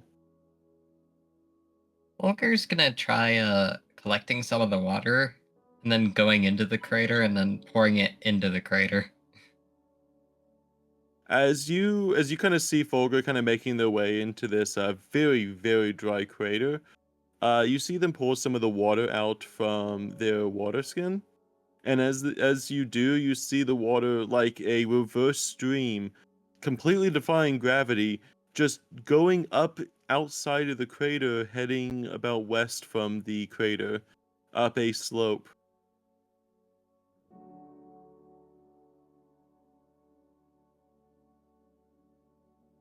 Weird.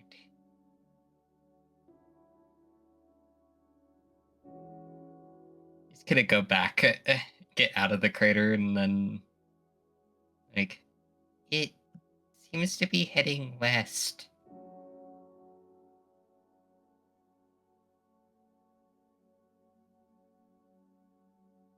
Doesn't seem like putting it back into the crater works.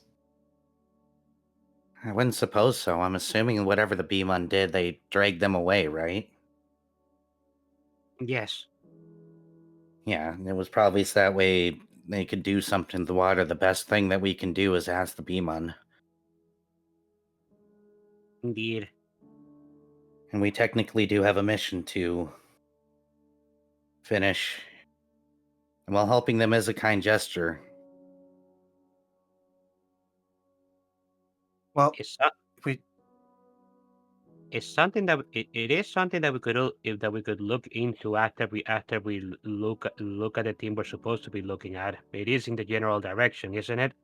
Yeah, we can possibly stop by. We'll have to figure it out. The Beamon could be very hostile. It might be above our heads. But we'll discuss it.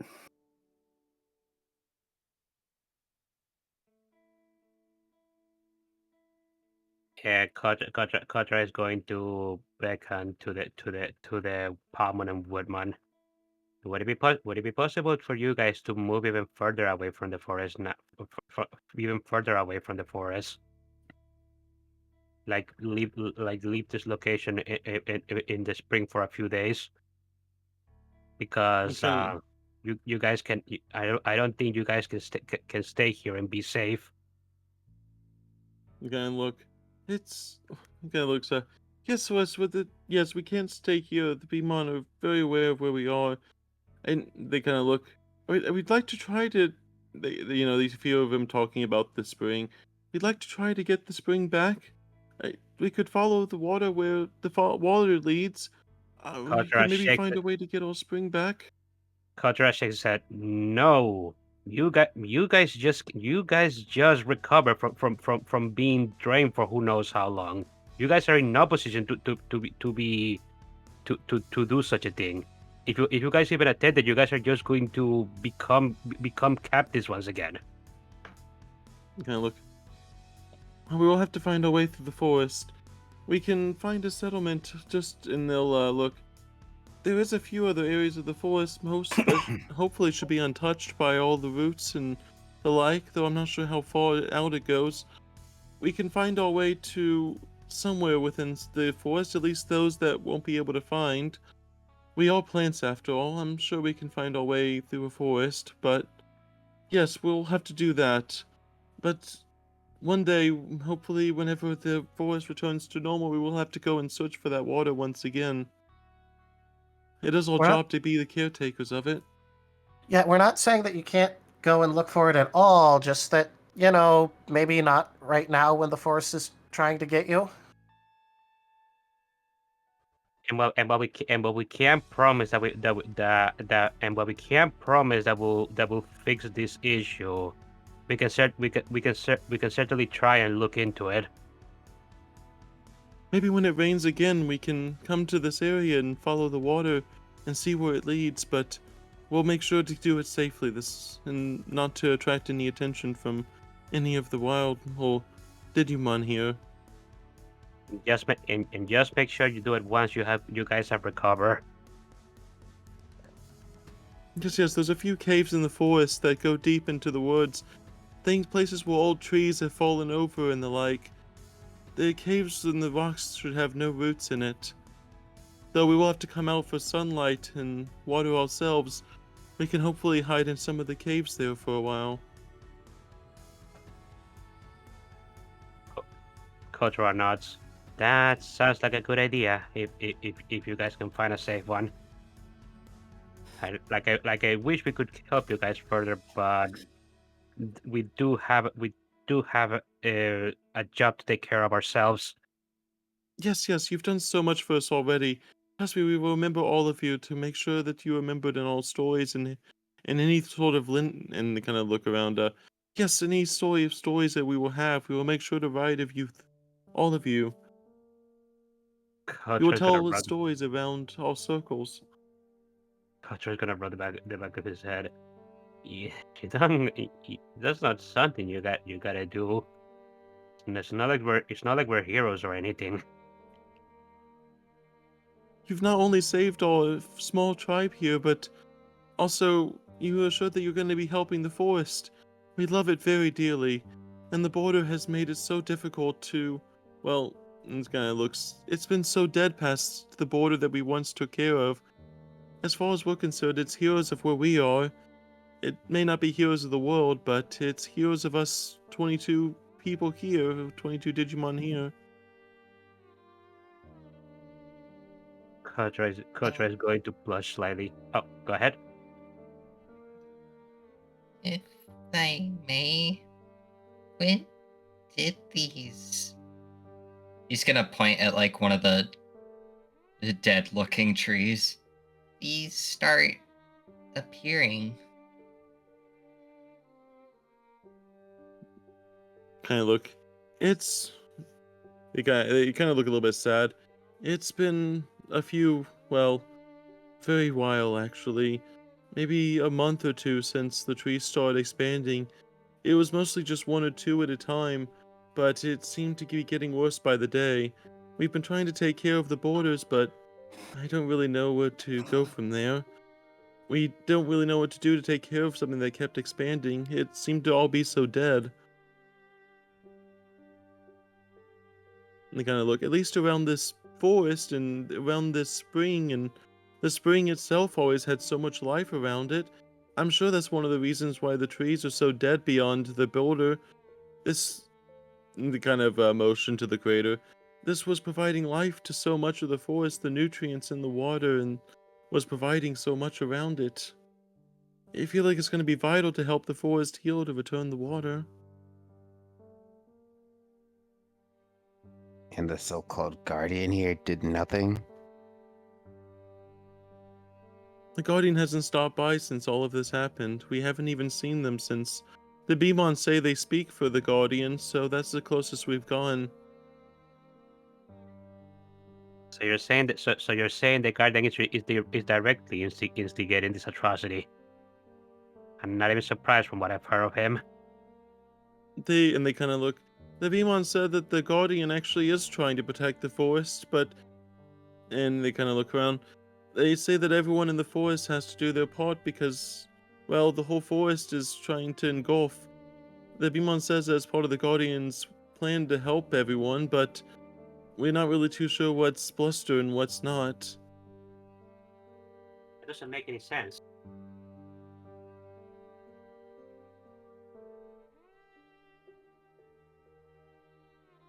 I'm not sure if the Beamon are just really bad at interpreting what he said, but they said that the Guardian's trying to do everything he can to help the forest, and that we're doing our part to help us around here, but it seems like it's a tug and pull. They say one thing, and then we ended up having to be where we were.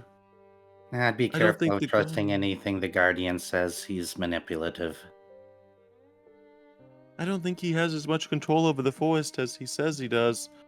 And if you another speak, yeah, I also think that he's not, well, I don't think he's actually in control of the forest anymore.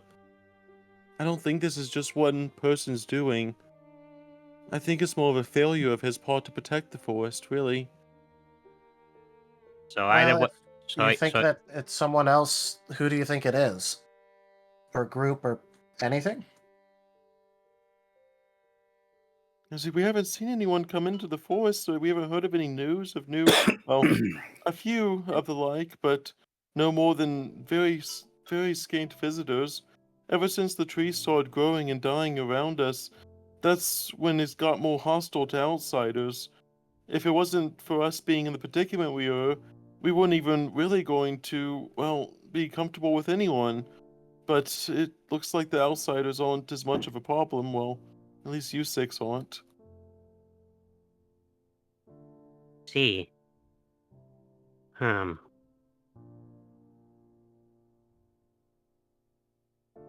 So something happened to the forest that it's gone out of control, and apparently the Guardian is powerless to stop it if he's not instigating it himself. He said that everyone has to do their part to make sure that the forest is, well, kept under control. But, well, we I weren't know. giving enough. I know you said that already, but the condition that you guys were in, that is in no way that was no contribution. You guys were prisoners. You kind of look. They look both embarrassed, but also kind of shy at the same time. It's it's an uncomfortableness around the feeling of all of them, but knowing as you've saved them, they do have a sense of comfort, but also more so embarrassment about themselves. They do mention that, yes, well, like I said, we know how much we were suffering, but we don't know how much everyone else is suffering either. We can't assume that everyone other than us are having a wonderful time. If everyone's giving up something, then, well, everyone's giving up something. Kotora's gonna shake his head vehemently. No, no, no, no, no, no. You guys were actively being drained of your very life, or you couldn't even move. You guys cannot be thinking that way. You guys were prisoners being taken advantage of by the forest itself. We That saw that that some of that Digimon here too. Well, they didn't seem like they were going out of their way to help you before we showed up. Guys, not to rain on your parade, but I did kind of warn you about the manipulation part. It's going to be hard to convince them otherwise. I know, but I'm just saying. You can't be thinking that the situation that you guys were in, that was in any way fair or just. Life isn't really just. Nor is it fair.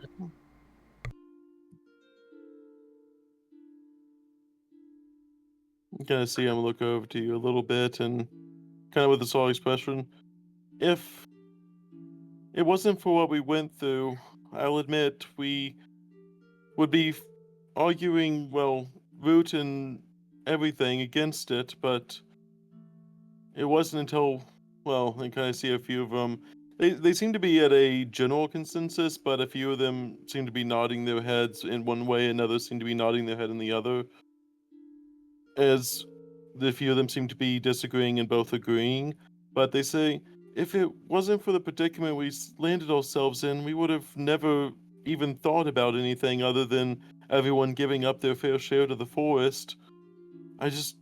Some of us just didn't really know what a fair share meant. it's We don't really definitely know what's fair. the definition of fair share can definitely vary, but the situation you guys were in, that was definitely not it. Yeah, Not definitely not. not giving not giving your life force and your very freedom for it.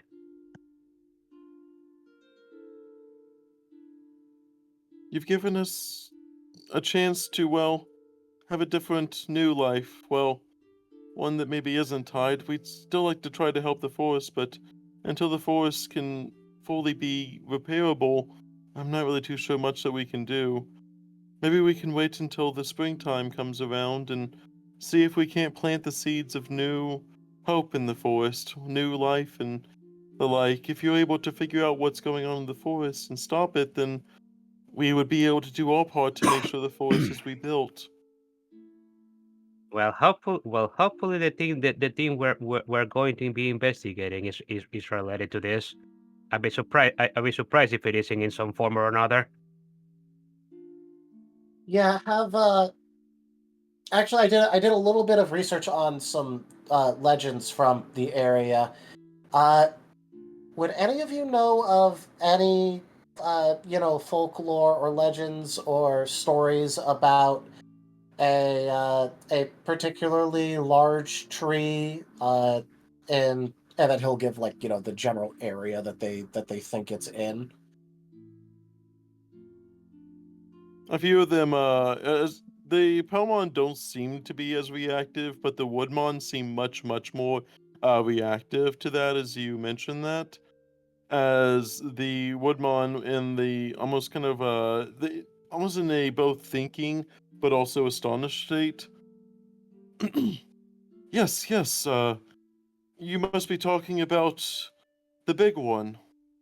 The one that's in the, mention, the tallest of the tall in the forest. It used to be said that it was the tallest tree in the forest and nothing else would ever rival it, and every single time a tree would think about getting taller than it, it would only grow taller above it. It was said to be the center of the forest.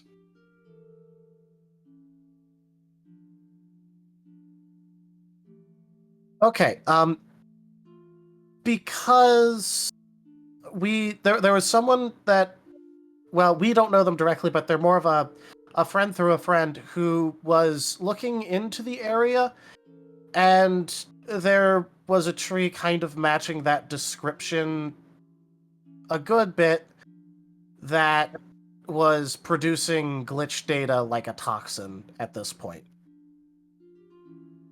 You think, we have not been that way, and they kind of mention, the forest is so vast, we have not made our way to there in such a long time. Our ancestors, well, at least our parents, even so, would make pilgrimages out to the tallest tree in the forest. They say that it would give them new hope and to one day grow tall to be like them as well. And they kind of Um, look, if there was something wrong with that tree, that would spell grave danger for the forest as a whole.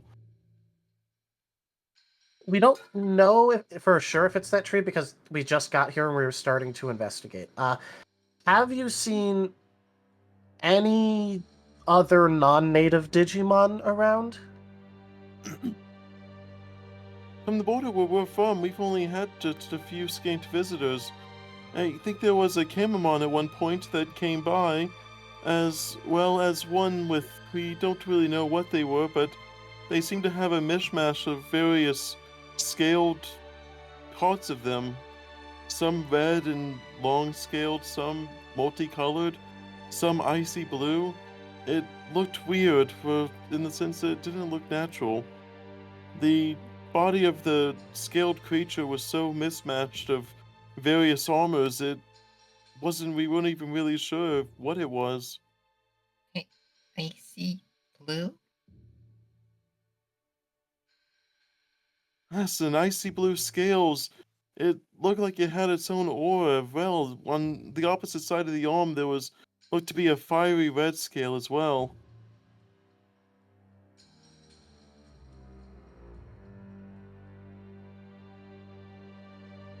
The gears are turning in Haboku's head, and he's not looking happy. Yeah. Rhiv is just gonna go, okay, thank you for the information. So they came by, did they talk with you about anything, or did you overhear them talking about anything? Oh no. We were too busy making sure that the forest was attended to. This is more than just scant rumors. Well, a few sightings here and there, and some talking amongst the Beemon whenever they were, I guess, friendlier with us, but it was no more than just a few scant rumors as well as just a few sightings. No personal interaction with them, as well, we don't usually interact with the outsiders.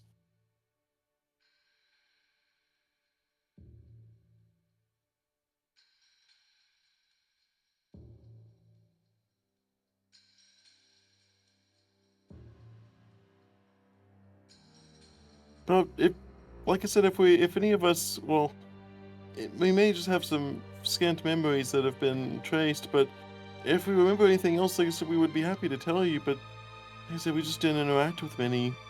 We mostly kept to ourselves, making sure that the forest in spring is taken care of. We would have stopped at nothing to save for the spring before it dried up.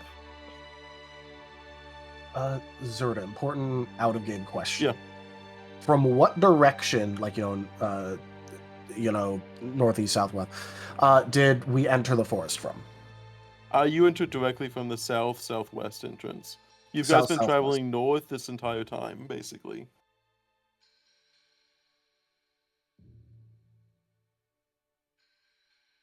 So southwest, and the water went to the west. The tree is near the center, but more towards the northwest. At least the glitch It did not area seem to be from going it is. towards the tree. It definitely did not seem to be going in the direction of the tree. This was me thinking out loud about that, just Yeah. like keeping directions in my head. So water You is can not also follow the going. water as well. It is slow enough. It doesn't like dissipate. The water does physically travel up gravity and away from the crater. Well, yeah, but that'll take a lot of time. I just want to make sure that was clear that I didn't think it was like disappearing or anything. Yeah. So it was just more trying to like suss out in my head if it was heading towards where we think the tree is. But that's weird because if we came in from southwest, that's going towards the edge more. It's not even going deeper in. That would be correct. In that case, Riv's going to go. Now, this is kind of entirely unsubstantiated, but do you think the water's also being taken more towards the edge to sustain the growth of new trees? Because we came in from the southwest, and the water's heading more towards the edge than deeper inside. If the water is heading that way, it's definitely heading towards the edge of the forest. We're already in the edge of the forest as is, so it wouldn't be going out that far. If it is, it would have to leave the forest if it went too far.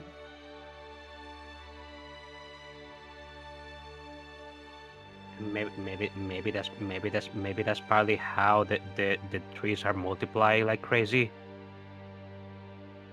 Maybe that's what I was thinking, but entirely unsubstantiated because we haven't looked into it. This is almost no evidence guess.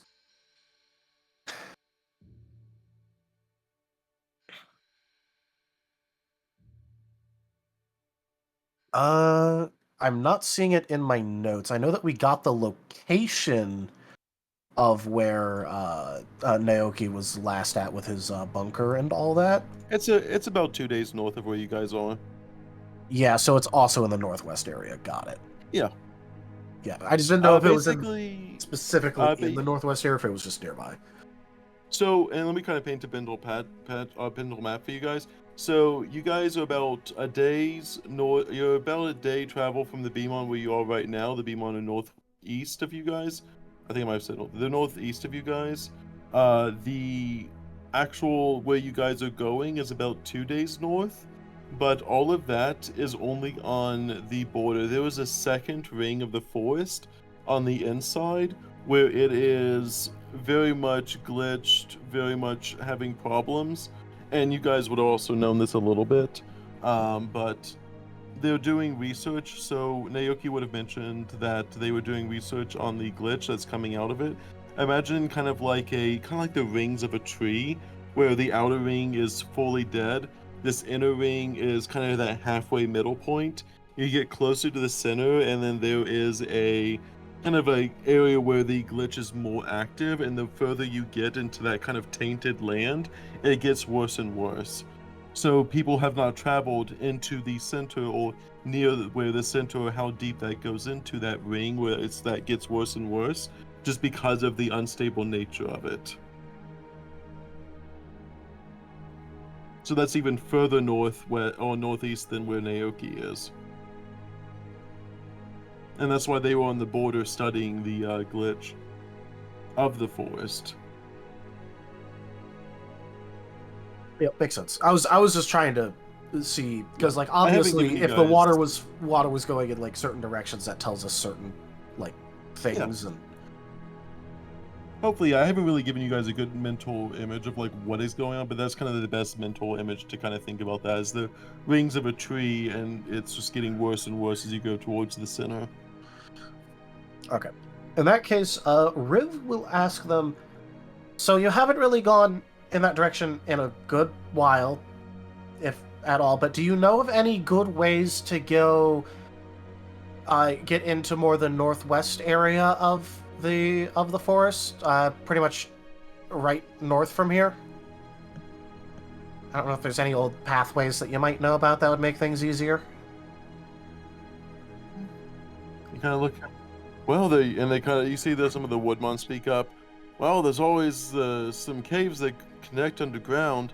They say that the roots of the trees used to be so large that they would create entire caverns underground, and you could travel in one end and end out in another, though without any direction you wouldn't really be able to find anything. You'd have to have a very good sense of direction down there, but if you explore the old caverns or caves underneath the forest floor, you would be safe from the creatures above it, though we're not really sure what Digimon lie underneath it. The caverns And are I'd be a lot notorious. more worried about the roots. I was gonna say the caverns are notoriously dangerous for collapsing too. If you want to avoid things to Digimon from the top of the surface, that would be your best bet. Well, Instead, we it was can't less about assume that avoiding, it sneaking was more underneath. about knowing the fastest way to get somewhere. The fastest way would probably be the caverns, but you'd have to know your way underneath them. I wouldn't recommend going there unless you have to.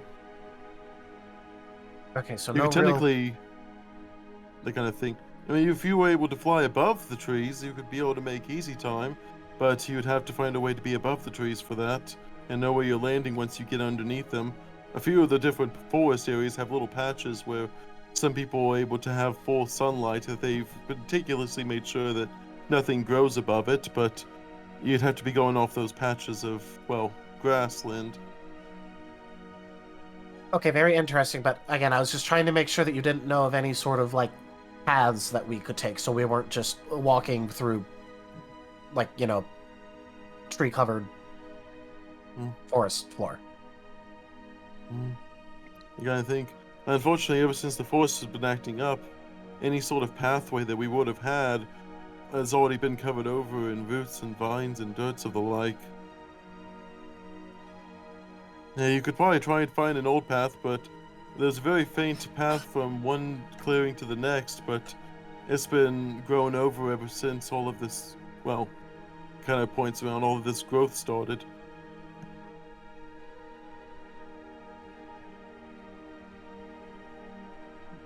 Rib is gonna frown slightly and like scuff the earth a bit, and then just go, figures this guardian doesn't believe in public infrastructure. Oh, yeah. Tell me about it. I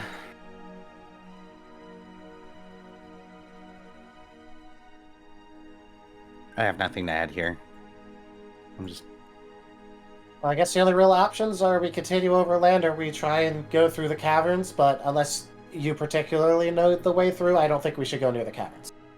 How well do I know the caverns, Zerda? It's probably been, you would feel uncomfortable with it as it's been changed enough since you've probably been underneath there that you would feel uncomfortable using those. Just Also- innately uncomfortable using those. Also, goddamn, do we have any good navigation in this party right now? Like, because Rhiv has a dot in navigation. Also a dot. None for Asher. We should go into the caverns, guys. Jace also, has none, unfortunately. Kotora also has a dot.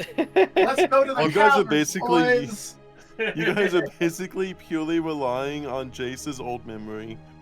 Volker Yeah. has 2. Hey, Yay!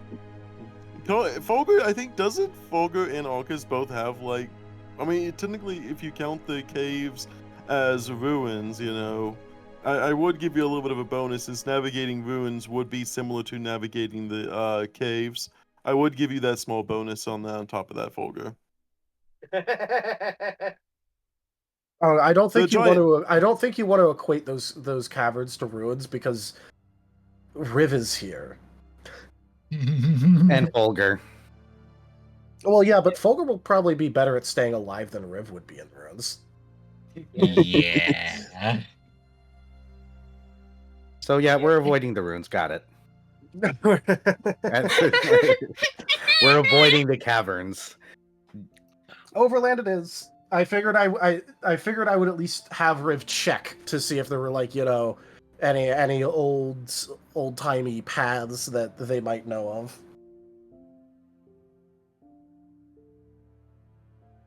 Yeah, unfortunately, anything like that would have already been destroyed in the process of the forest destruction. The forest is basically one giant dungeon in a way, so it has become very much treacherous over time. That makes sense. However, you are able to get, at least you're able to navigate to where your objective is, though. Yep, we do know where to go for that. And then Probably again, where like I we should said, head. Naoki is literally specialized in studying both forest and glitch in forest, so they are also kind of like the archaeologists in a way here. I'm sure that if they're still alive and not actively being experimented on by a certain someone, him and Rhiv will have amazing conversations. Yes. Agreed. It is so unfortunate that Rhiv also does not know that the distress signal thing is leading right to where they're going. He has not been made aware of that. You guys are going all toward, you're just kind of, you know, just making your way to the center of the forest. What could go wrong? What could possibly go wrong? It's like, you know, each ring of the forest is like another level of a dungeon, you know? You're just kind of going down in a dungeon, essentially. Nothing happens, you know, as you go down in a dungeon. Nothing happens at all whatsoever. Yeah, like I said, they seem to be composing themselves a little bit better, kind of capturing their, you know, emotions in check a little bit, and are able to kind of get themselves in order. But they do seem a lot more resolved to be able to find a way to safety, and they offer any help they possibly can towards this process to help you guys. Though they don't really have much left due to them I have to being say, we most kind of of already everything asked them taken. pertinent questions, like, and they Yeah. don't have much for us to They take. are very willing to help. They just don't have much more than knowledge. The spirit is willing. Their bodies, however, are spongy and weak. Yeah. I will say they do mention, whenever they do mention the tree being the heart of the forest, it is several days travel from where you guys are even having your objective. It is not an easy thing to get to. It is the heart Yeah. of the forest.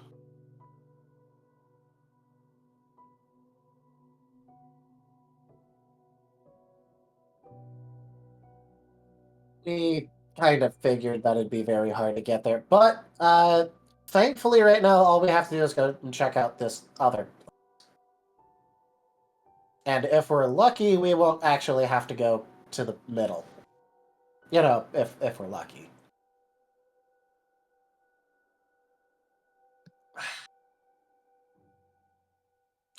Anyway, you guys make sure that you all get to safety and, you know, stick together and all that.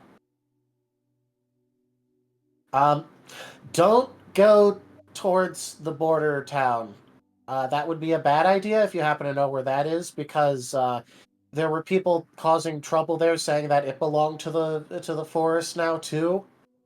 So don't go there for safety. Just try and find someplace else to live, like near a river or something. Maybe. Hey guys, are there any rivers nearby that are outside of the forest? Outside of the forest, sure, there's a few different things in the plains itself. Small river streams here and there. We could definitely try seeing, but I would say we have to leave the forest, but, well, I think the forest is leaving us. So I think it might be safe until it retreats back. Definitely do not stay here. Do not just stay here. Please leave the forest. They will nod, and whenever we see the forest retreats back into itself, we will then go look for the spring water and hopefully find it still intact. Well, don't go look for the spring. You can't go looking for the spring water right now. Yes, yes. Whenever the forest retreats back into itself, we will. When you That'll say be a retreats sign that the back into forest. itself, are you saying They're when mentioning that the trees would be basically, instead of expanding, it would be shrinking back, is what they're referring to. Basically, a reverse of what's happening. Yeah. Riv is still going to say, just wait a little bit longer once that happens until it stops retreating back into itself, because we don't know how long it's going to remain dangerous afterwards. Okay, they nod. Yes, we will have to find a river and plant new seeds by the river and maybe have some new life there. Maybe we can even find a way to cleanse some of the rivers west of here outside of the forest. We're very good at being able to clean that sort of thing and make fresh water for all the up and downstream. We will Out have of to apply our curiosity, talents outside of the forest. out of curiosity, because this seems really useful, actually, how do you do that? They kind of look and they show you a few of them kind of lock. You see them kind of locking vines together, and you see them digging their roots into the earth a little bit, not enough to get too far deep, but just as more so showing. They see we dig our roots into the ground like this, and we're able to, in a way, meld with the water itself, both pulling in and pushing out, and it's a way of cleansing the water. It's kind of hard to describe if you want to plant. Okay, well, you know, I'm sure it can be, but uh, could you try and describe it anyway? They will describe the process of what is a filtration. It's kind of like one of those blood filtration machines where they take in the water. The water is purified by removing all the contaminants, and then they push the water out of their body back into the stream, using their body as a way to build up hard like tack around their body, and then the contaminants will chip off their body onto the ground, and they're able to collect and dispose of those. Well, I'm gonna roll an academics check for how well Riv's able to note all this down. What modifiers do you want, if any? I'll give you a make it one easier for difficulty because they are actively showing and telling and also doing everything they can with it.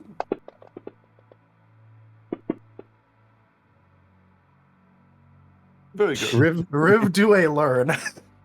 You have That's learned the 9 process. logic academics. You have learned the process of plant Digimon filtration. Riv do a learn, guys. Let's go. I'm sure at some point this will somehow actually kind of save us. I'm pretty sure it will. Riv do a learn. Yay. Obviously, more in character, everyone could see Rhiv question mode begin. And after a bit of time, they will describe, like I said, the process. It's one of those things where it's like you drinking water and then like excreting purified water and then trying to explain that process to someone. It's just like it's so internal, it just works. Well, yes, but this is Rhiv. Indeed.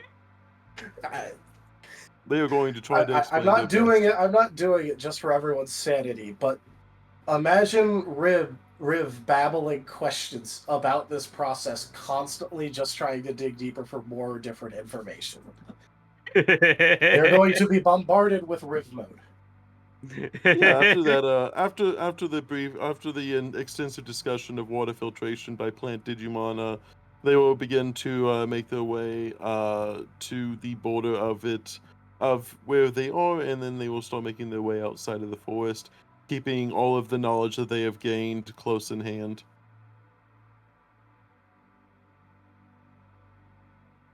Hope she'll be okay. Yeah, hopefully.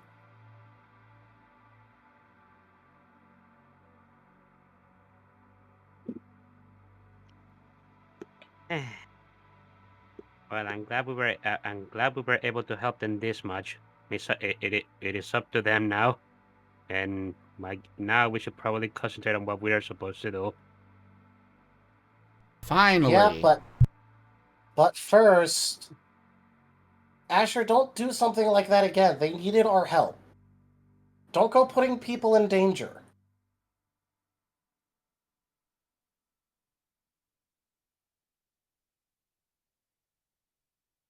There, now we could go do our actual job and try and find Naoki. I just needed to say that.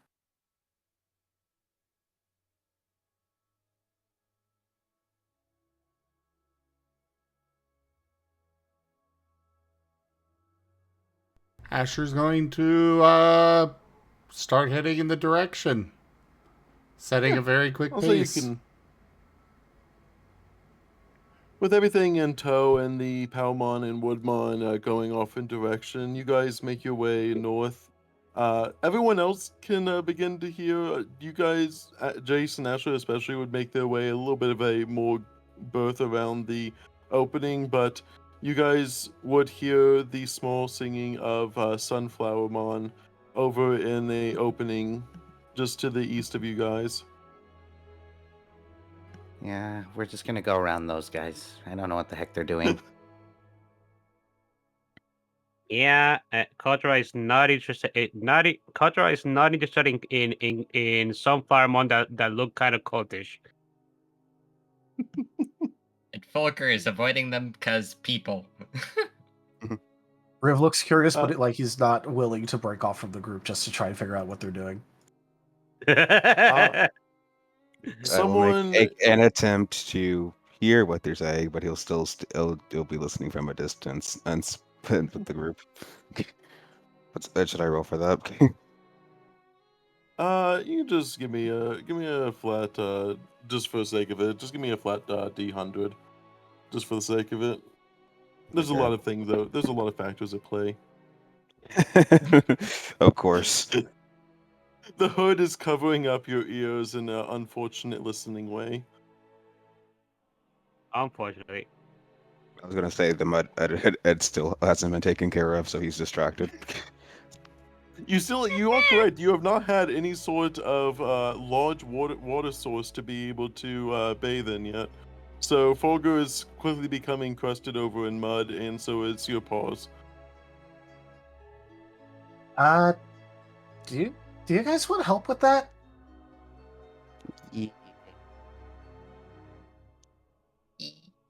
Yeah, it doesn't feel great.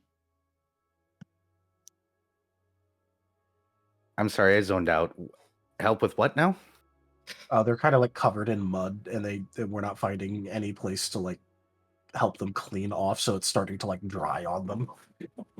And it'll be easier to get off once it dries. Well, yeah, but you have me and Kotora right here. I could just, make some ice, and then Kotora stands next to it for a little bit, and water. Kotora gives a thumbs up.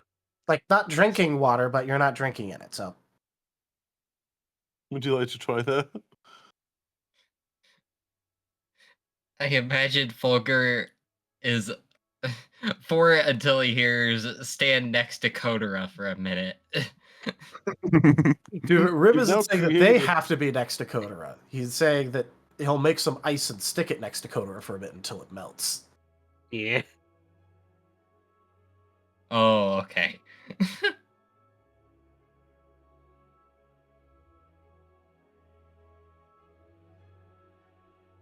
Let's see, what is that? What is that? What's that engine called? We have like you just have like the hot on one side and then the cold on the other. Thermonuclear engine, I think, or something. Well, a thermal engine. A thermal engine. Because just imagine Otherwise Fulgur known as an slowly AC unit or a heat sink or a. Fulgur is slowly becoming that. But no, as you begin to melt the water over Fulgur, you notice the water just begin to immediately leave and start going towards the west direction. Kotora blinks as the water just begins floating in midair and going west. You guys Okay. are Fulgur's still gonna, around the spring. so Okay, Fulgur's gonna. I thought that jump- this was partially along the way. You want to try doing this while moving?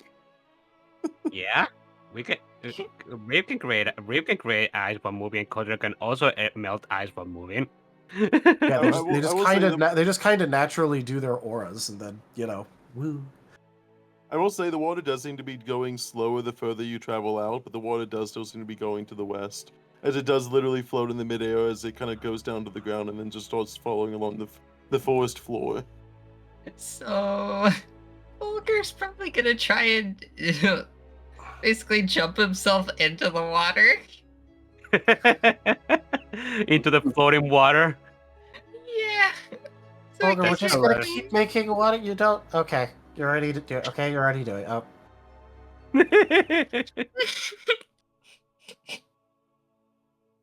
Once you get further out enough, the water will stop going to the west, but until you get a little bit further out north, the water just begins to just kind of travel in midair away from you guys, like it's running away. Okay, that was weird.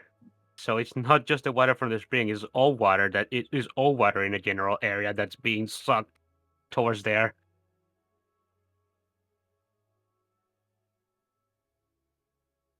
yeah, but well, it. How are the how are the Beeman even doing that? Well, we don't know if it's the Beamon or people that they're working with. Well, whichever it is, how are they even doing that?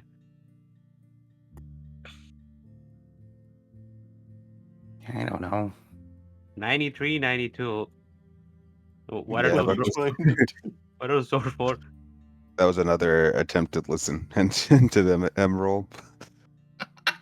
At this point, I feel your like ears are just falling flat. your for ears are just something, like. Yeah, I just imagine your ears are like pasted to your head with like crusted mud. Isorda, I have an interesting question. Go ahead. When Fulgur jumps into the water, is it the dirty water that is carried back, or is the dirt in the water like sucked out? It seems like the water is it basically the water you do that and the water is traveling through your quills. It oddly enough, if you do stand in the direction of the water will go through your quills and it's kind of like a horizontal shower in a way, where if you do pull the water, it will travel past your quills to get to the west. So as long as you're like laying west, the water will go over you. But it is very odd. It is a horizontal shower. Horizontal shower. Horizontal shower. However, like, is the water being sucked out of the dirty water to just leave the dirt behind?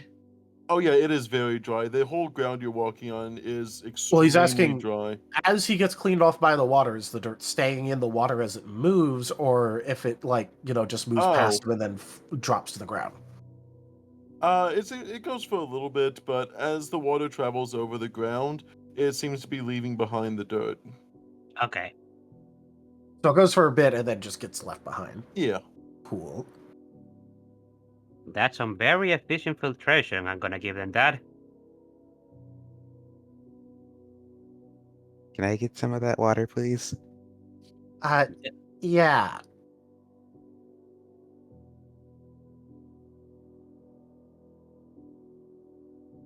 Although I guess it is interesting that we had to deal with the whole Rigiri situation at a water filtration plant, and then it sounds like Rigiri came by with someone else that was taking people's data and stapling it to themselves, and now we're having this water issue. Do they just love messing with the water?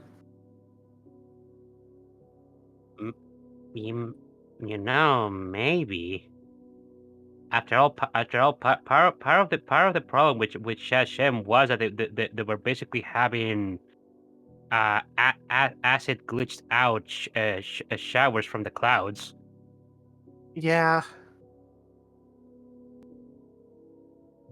Are we going to keep having a dealing with them messing with the water? I mean, it's a good way to control people. I mean, I know, it's just... I hope not, because that's really annoying to deal with, actually.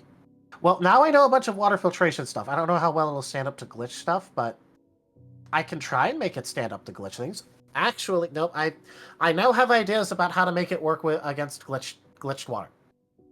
We can test it out later, bro. I know.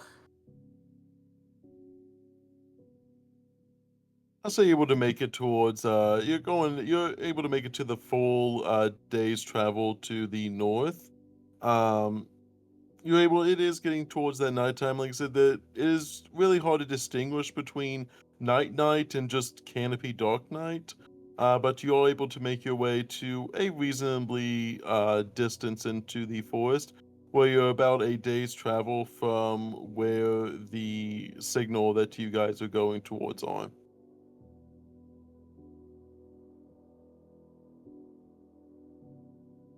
Also, yes, I'd imagine that Rhiv and Koto would help Haboku clean off your paws. Your very, very dirty paws. Oh yeah, they're helping out when it comes to showering. Yep. The horizontal The showers. horizontal shower, yeah.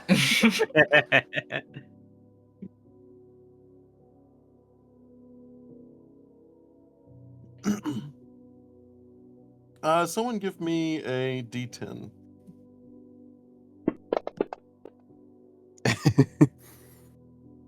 Well, Fogel rolled first. That is actually very good.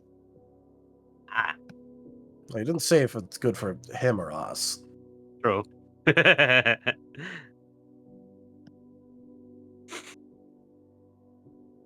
That will determine the night. Ah, But yeah, I would say it is. You're at the end of your what would be the day's travel.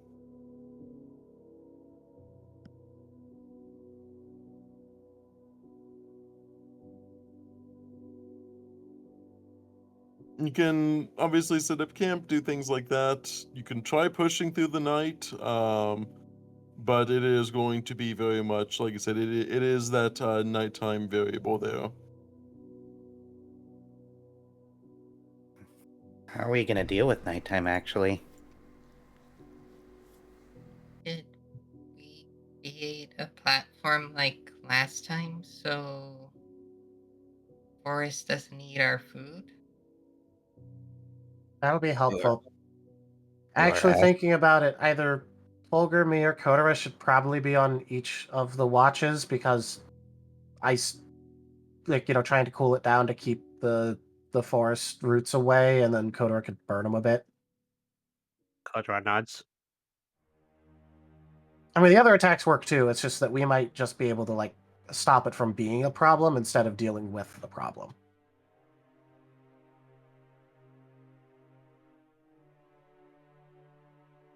Yeah, I wish my fire still burned. Sorry, Haboku. I'm sure we're gonna figure it out at some point relatively soon.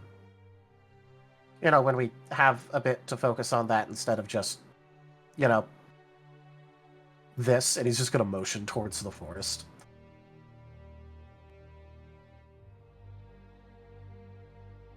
How do you guys set up the camp? We don't have a way to keep ourselves off the ground, do we? Not unless we makeshift another platform.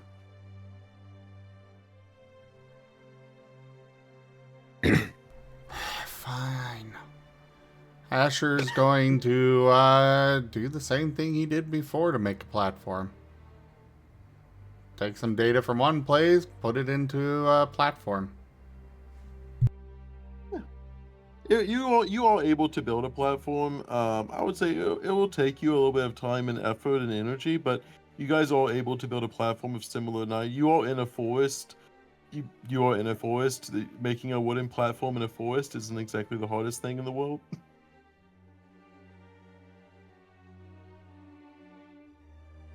But it would be about an hour and a half of all 6 of you working together to make a proper platform that you guys could at least be able to sleep on.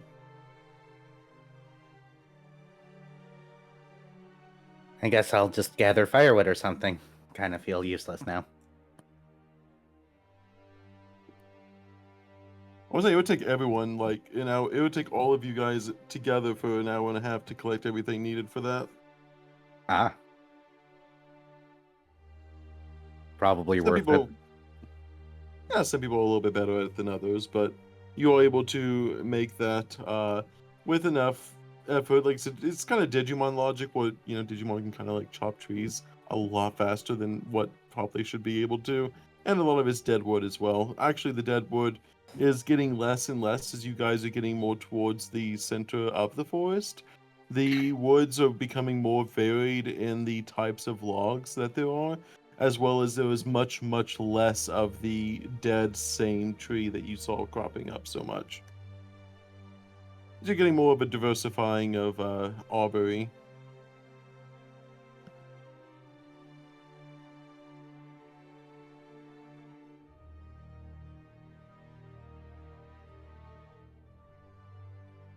Well, I mean, if we're able to do it, then hey, you know. It's a time sink, a lot of it, but yeah, I'll say you're able to get the platform. You'll have to get all the tents and everything set up. That's going to be another 30 minutes or so. So there is a whole process of getting everything set up properly, but you'd also be able to get the cooking as well. That would need to be done.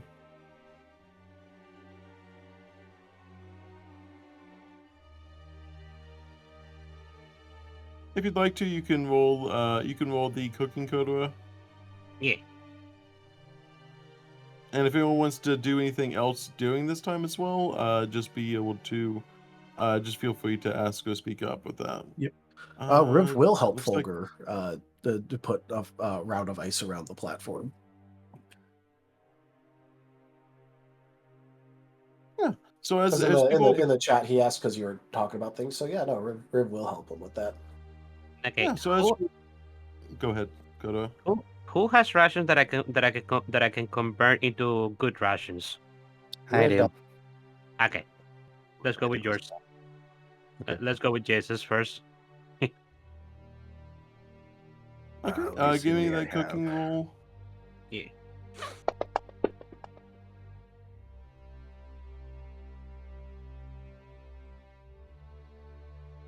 I have 9 rations. Like Perfect. I eat at this point. What is just the process of cooking? 3 of those are converted up. Hooray! Actually, no, additional because of the cooking. 4 of them are rounded up. Nice. And as you see Fulgur and Rhiv, you guys go around. You provide a protective layer, and this time, especially Fulgur, you feel much more compelled to place ice around the bottom of the platform and not just around it, knowing what happened to you earlier. So you and Rhiv both basically create a small platform of ice around it, enough to freeze over till morning. Not something that'll stay forever, but you guys do your own little ice powers and are able to get the ice around it, creating a kind of a moat as well as a barrier of ice around the platform, making sure that roots are not able to really climb up the ice itself very easily. I kind of figured we'd be doing a coating anyway, because Yeah. if it's trying to creep up, then a coating would be the most effective. The What And, are you up to? Oh, go ahead. Volker's also gonna see if there's any noticeable roots already starting to pop up, and then blasting them. Take care of them. As you went around where all of the roots were getting the most nutrients possible due to them being basically spoiled in that area of all of the Pal and Woodmon, they don't seem as prolific here, though it is present. It is much less prolific than where you guys were. And what are you doing, Haboku? Haboku's not really doing much. Once everything seems to be settled, he's more or less going to just plop down and try to hone in on his danger sense a bit more, or try to understand it, or at least figure out why it triggers when it does. Yeah, I'll do. Go ahead and give me a. Let's see, what's is insight one of the? Yeah, go ahead and give me a insight check into yourself. You can also use soul for this as well. Okay.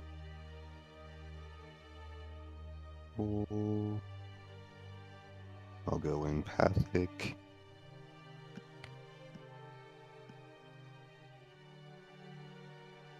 Insight.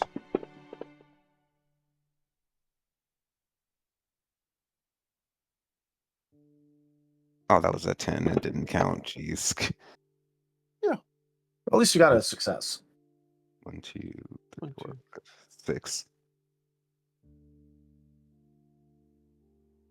As you begin to look inward, as you are training this danger sense as well as letting it kind of fall over, without there being, well, with the roots around you, is very much like a very small amount of that danger sense that seems to be triggering in a way, but it's so small that it is more of a chance to be able to be insightful into that as you begin to look inward and feel.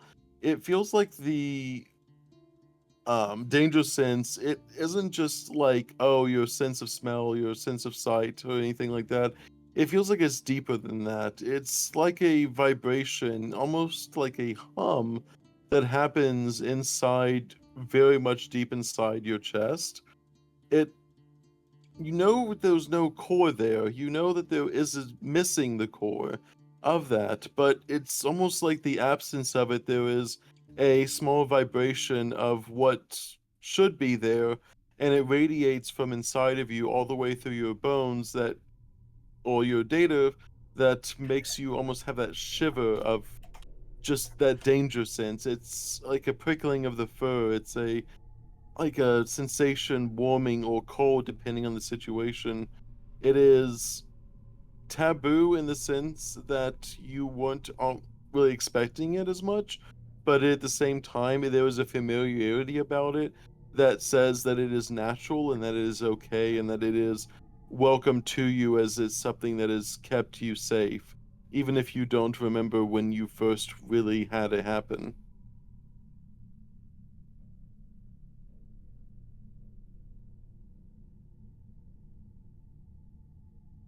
All right. With that as your introspection, go ahead. Yeah, more or less, Haboku will just curl up and keep trying to hone this ability. He's not sure he's always had, and just is as tried more or less as just get a better feel for it. Yeah. What's Jace doing after you were able to get the firewood and get everything set up? Probably just hanging out and less. Well, I got a book I can try and read. And then Asha, what do you? And just because just for make sure everyone's complete, what's Asha doing? Asher is going to be just kind of sitting in the tent.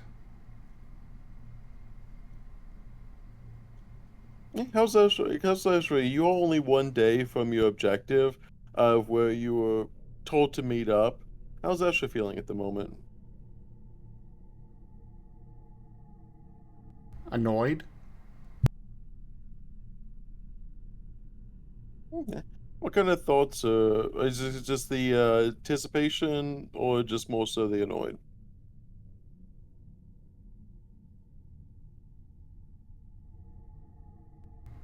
Just annoyed. And Koto, as you're making the meal and everything, how is kind of any stray thoughts that are happening while you're cooking, or do you mostly focus on the cooking whenever you are doing it? No, yeah. When Kotra is cooking, he just concentrates on that and enjoys himself. Okay. With the sixth roll, you definitely do feel more at home with it. It is a little bit odd that you're kind of cooking on a platform. It is very, very much unusual than what you're used to. It feels like the whole platform tries to roll a little bit sometimes, but it outside of that, it is keeping mostly same, but there is a sense of uneasiness about being on the platform, but knowing that it's keeping you safe does give you a little bit more comfort with that. Hmm.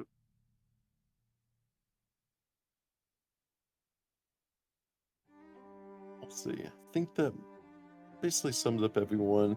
How would you guys like to split up the night?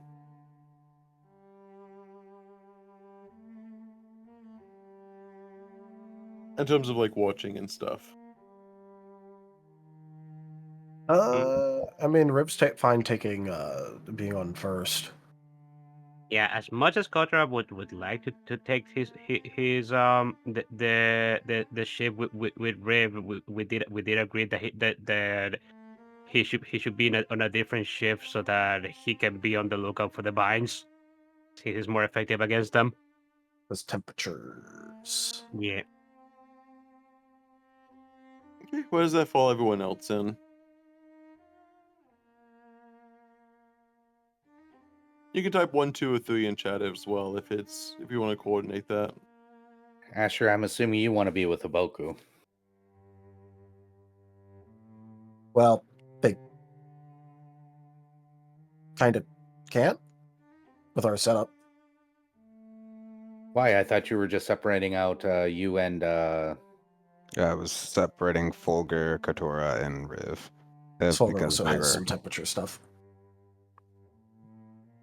yeah, so That's one of them on each shift. okay. I was getting confused, sorry. I Yeah. thought Haboku was one of the ones getting separated out. No, because his fire doesn't burn. Pair me with whoever. I have no preference. You can all Okay, do Haboku you can is also on rotate third. if you want. Can I get paired with Asher by any chance? Yeah, by all means. Unless Asha has any opposition to it, but outside of that, if you want to ask Asha, by all means. You guys are technically planning this together, but we're also doing it slightly above the table, but also in character as well. Yeah.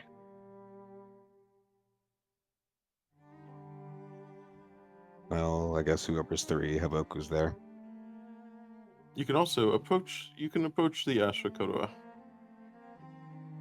I will go with whoever goes first, it looks like then. So with That would Rhiv. be Riv. Kotra is going to like he's going to tap on Asher's dead and so to try and get his attention.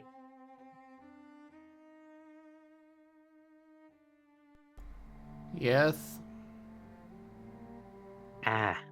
We're trying to figure out how we're going to do watches today, and I was wanted to ask if you would mind doing the rounds with me this time. Fine. Kotora nods. Okay, good. I think we're going to be second watch. Just to let you know.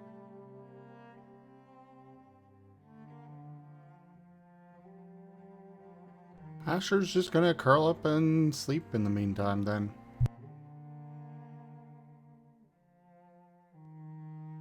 I think that puts Rhiv and Jace at first. Yep. And I guess that leaves Haboku and Fulgur as last. Yeah. Hey, Elsa, you're able to all get around. Do you, and this is important, this is very, very important question. Do you eat together or do you separate into your tents to eat alone? Asher is not leaving his tent. He is just going to eat one of his own rations. You cook an extra ration, Kotora. You realize it's not been being taken. You're so used to cooking 6, but Asher has not come out of their tent to receive theirs. I suppose Kotora would take the ration that he prepared for Asher to him. Whether he accepts it or not is on him, though.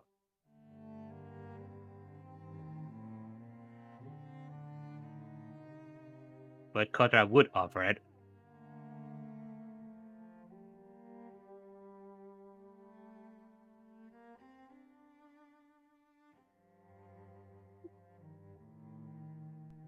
Asher Does would Asher- not be answering when Kotora comes to the tent again.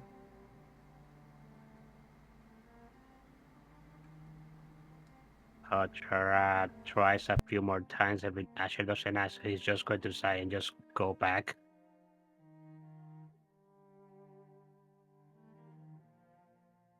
What about the rest of you guys? Do you guys eat together or do you eat in your own tent? I mean, Rhiv will be eating with the other people. Yeah, Kotora will be eating with the others. Haboku will still be doing his introspective thing, but he'll probably easy not move from where he is, so he's probably just out with the others. Okay. And what's Fulgur doing? Yeah, Fulker's probably reading more of the Frost and Lightning Magic book.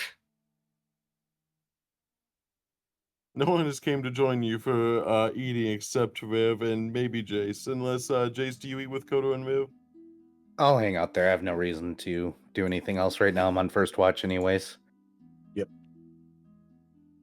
You have a company of 3 for dinner. Also, Jace did say he was going to be trying to read his book, and don't you roll like 3 dice on your own? People can eat. People can eat and read. That is also fair. Yeah, so I'll go ahead and I think we'll double check. Yeah. So I will go and do that. I will say, let's see here. Anyone who's just reading, actually no, that should be good. Okay. For anyone who is reading their own book, just give me a flat D100 so I can record that. Oh, just D100? Are you not going to use the skills, man?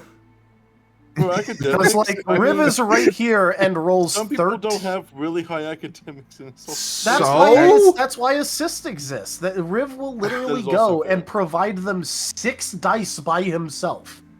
I mean, if you actually no, you're right. No, you're right. You're right. You can roll. Anyone can roll academics. If you accept Riv's help, you can get extra dice from it. He provides That- 6 dice. There's a reason why skills exist. Some people learn faster and easier than others. Do you also give your dice from your masteries? Yes. Your specialties increase your effective rank in a skill when the specialty comes up. If you're assisting people and have a valid specialty, your effective rank increases. Well, Noted. to be fully, I will say for full transparency, the book EXP has already been divvied out from last session's 10 EXP deduction. So this was more just roleplay for the books themselves. Well, You guys have but- technically already gotten the EXP deduction from the books. Yes, but if you're gonna have them That- roll anyway, then use the skill. That is granted also fair. Let's see. So we have Folger and Jace. And Folger is really, really learned. Wow.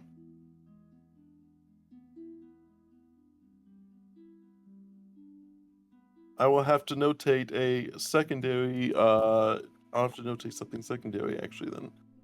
Let me... You say it's just for flavor, rolls good. Okay, you're hitting actual things now. Well, because like I said, like I said, you're right. If I'm gonna have you roll for it, I will at least make some sort of effect for it. So I will notate the number for now. And then I will come up with something to do with it later. Thumbs up. You're good. And Koto, Koto has the cooking roll, and then Haboku had the insight roll. And then Asher, you can also roll for yourself as well. Though I don't think you're accepting Riv's help. You're all free to do that if you would like, though.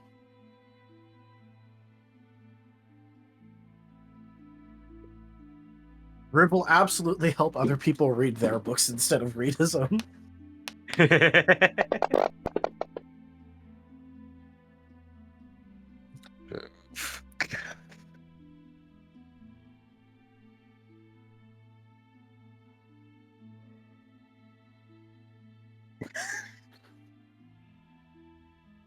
Fair. Let's see. Check. I'm just making a note.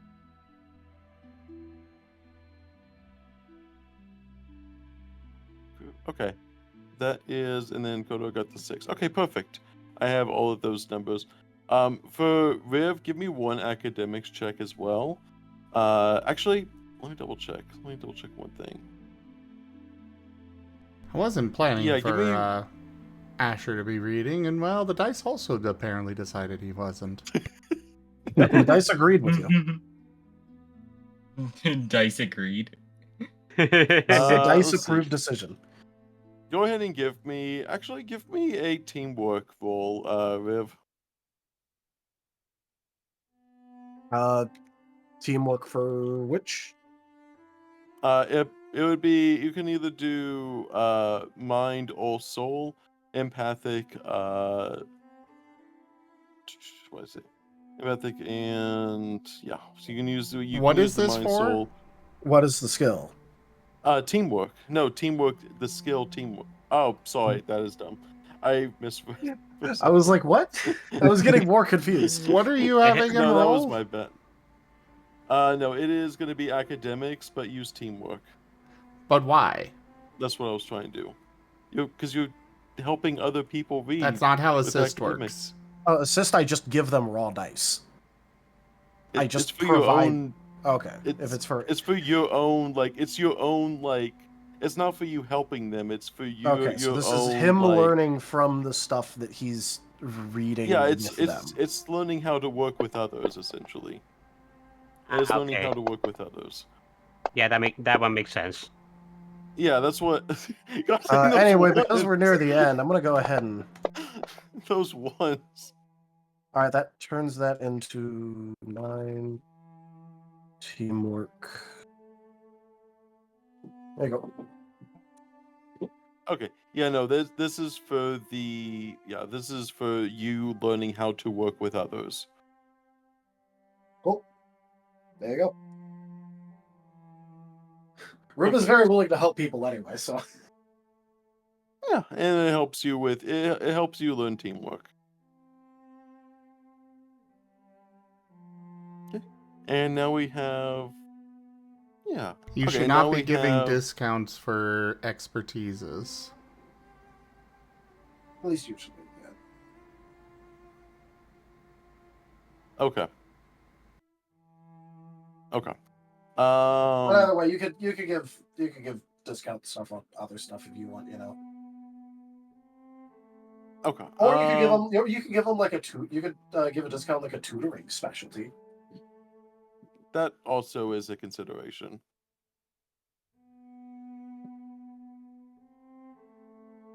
I'll worry about that a little bit later.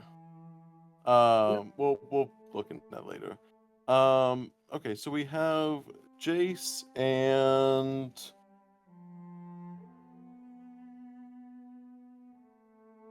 who were you with at the beginning? Jace and Rhiv. Yes. Jace and Rhiv, you guys. I think you guys are taking the first watch. Let's see here. Okay.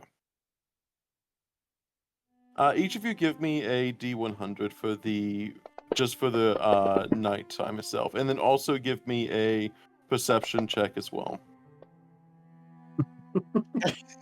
You keep asking for Oh. these D100s just randomly, and we keep You rolling. guys are not doing well with the D100s. Anyway, perception. 1, 2, 3, 4. And neither of you have. Riv, do you have? Are you the one with semi-light vision, or is there nothing? Oh God. I'm gonna accept the Oh punch. no. Also, Oh. no. That is Fulgur / Arcus.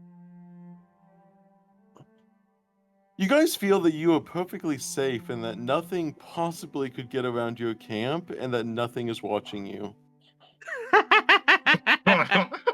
Well, but that's how he feels, you know. Quiet night.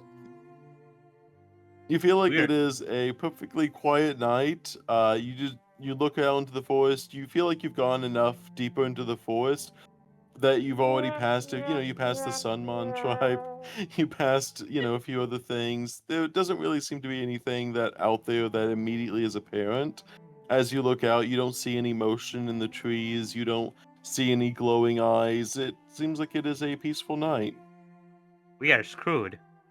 It could also just literally be nothing, and I botched at the funniest time. Yes. This would be a good time to get a 0 when I have no rerolls or anything left to me. Just the double perception into nothing. Oh. Yeah, so that you feel like you've made your watch, you feel like you've kept the camp safe, you feel very proud of your ability to watch the camp, but outside of that is actually, no, before I do that, is there anything you say to each other before you end your shifts? Is there anything you talk about on your shift? You got anything, Tal? Nah, the only thing that Rhiv would bring up would be something that he doesn't really want to talk about, which is being still slightly upsetty at Asher over it, but if he's talking about it, just won't do anything, just be him complaining, so he doesn't want to. Yeah, I mean, if you don't bring up anything, Jace is probably going to be relatively quiet. Was that forwarding for anybody else, or was that just me? No, he was That was Right. like that for me as well. Yeah. Oh, in that case, I was saying that the only thing Rhiv would talk about is something that he isn't really going to bring up because of the fact that it's kind of like talking behind someone's back and just complaining for complaining's sake. Ah, fair. Because he'd want to talk about the whole like Asher thing, but then also Asher isn't here, so he's not going to talk about him behind his back. Fair enough. Okay, yeah, that's kind of the internal thoughts. That means it is up to who would like. I guess it would be a safe assumption to assume Riv wakes Kotora and Jason wakes Asher. I'm assuming that's Yeah. a safe assumption. Yep. That's a pretty natural one, considering they're both going back to that 10 already. Yep. It's Jace, the how do you cleanest wake one. Asher? I'll just gently nudge him and be like, hey, buddy, it's your watch. Asher will nod and head out of the tent. And Riv, how do you wake Kotora?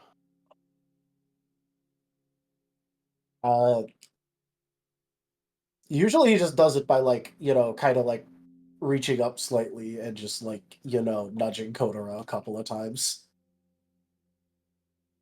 Just nudge his stomach. Normally, either of them could wake up the other one pretty easily because Rhiv is very cold and Kotora is very hot, and it's very noticeable when they poke each other.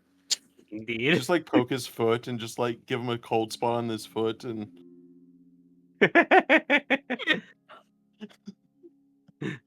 That sounds hilarious.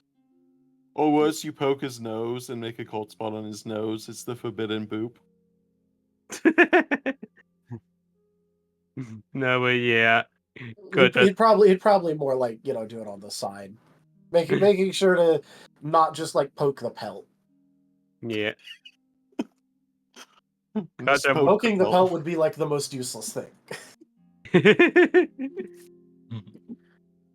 Kotora would eventually wake up with a big old yawn. It's my time already. Yep, second watch. We didn't really see anything out there, so hopefully it stays quiet. Okay, that's good to know. Yeah, hope you have a good rest yourself, bro. Yeah. Freezing thing makes me tired for the rest of the day, so I kind of need it. Yeah, make sure you get it. Don't stay up. Looking at your what's that thing called again? It's generally either called a data pad or a digipad, depending on who you ask. Ah, yeah, your digipad. I guess Asher calls it something different. A valve something, right? I don't know. About that thing? Huh. Yeah, that. Yeah. Okay. Well, yeah, just make sure you get your rest. I'll be back in like 4 hours or so. And Kotora is going out to meet up with Asher.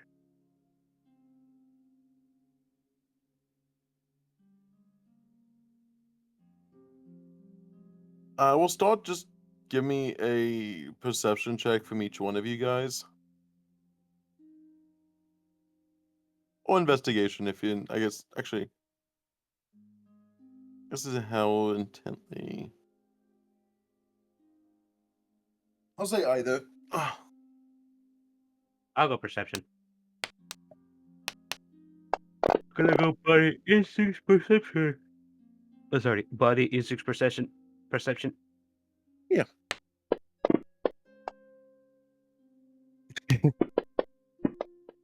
Nice. There you go.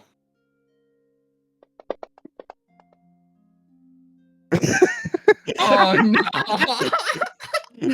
What the heck? The What the heck is that? polarizing. Just the perfection and then just the 0. I mean, I mean, we're in the middle of that. I might as well use a willpower. That's amazing. The three ones too. Like it could have been anything else other than 3 ones. Yeah, let me try that again. Okay, There that's you better. go. You got rid of the ones. Yeah, It literally was just getting rid of the ones. literally just get rid of the one. It's literally It's all 998 the same again. numbers too. Yeah. Yeah, same In the same successes. order. Yeah, in the same order. You got a 9, a 9, and an 8 in that order. That's funny. That is probably very low probability. Very.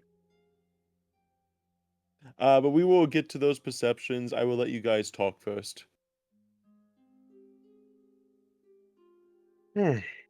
Asher's just heading out a little ways away from camp and going in a patrol around it. Kotora is following Asher.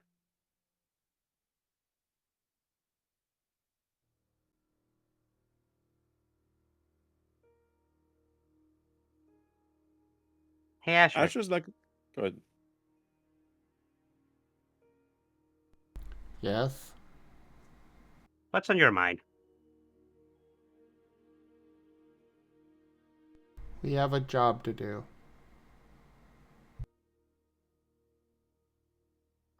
Yeah, that we do. We are headed that way. We're almost like a day away now, aren't we? Yes.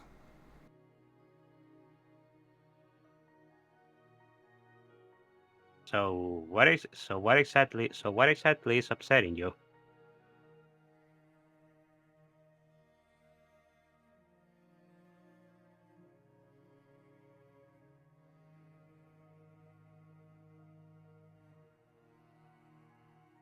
Is there a point to this?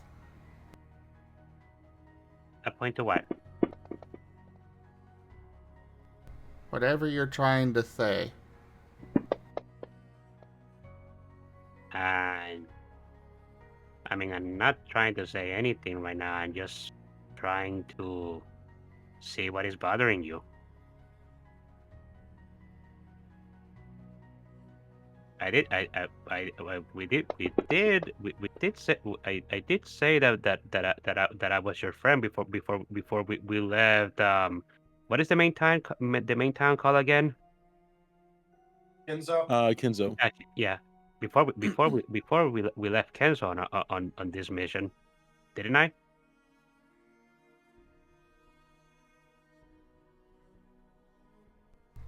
Are we?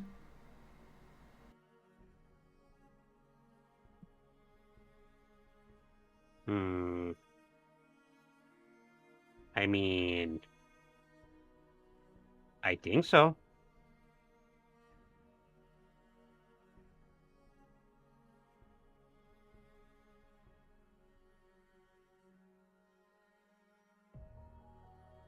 Do you not think so? Do you even know me? Kotora is going to think on that. Hmm. Well, I know you're the god of death. I know you're the god of death, and you are very evil. But that's most of the things that you talk about. I don't know much else beyond that. Oh, and also that you love traps, making traps. Oh, so you believe the God thing.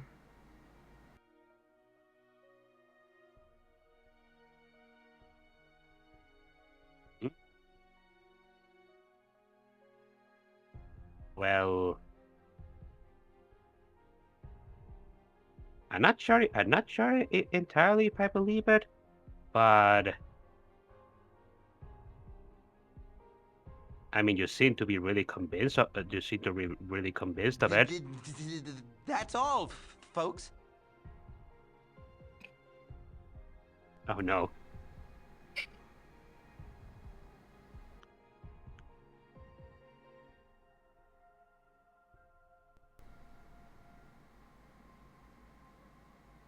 I will narrate that after this conversation. Yeah, nobody really believes it. I mean, could you blame others? You are a rookie Digimon just like me. We aren't really all that powerful. Except that I can apparently do something that nobody else can. That is true, and that is very impressive. I'm not gonna lie. Hmm. I mean the ability to the ability to manipulate data is supposed to be something very rare, and kind of not looked down very kindly by others. Although apparently a lot of it seems that a lot of the party have those capabilities to one extent or another, but yours is interesting even beyond that.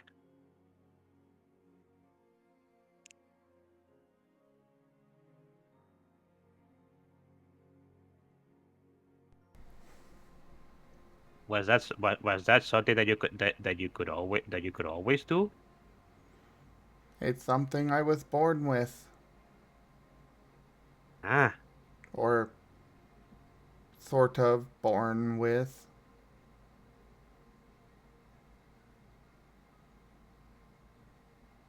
at the I very didn't learn it from anybody. I just had it. Hmm.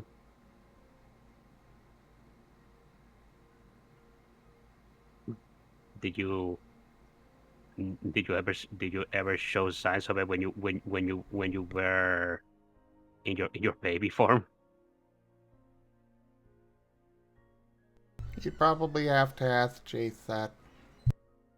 That's fair enough. Eh.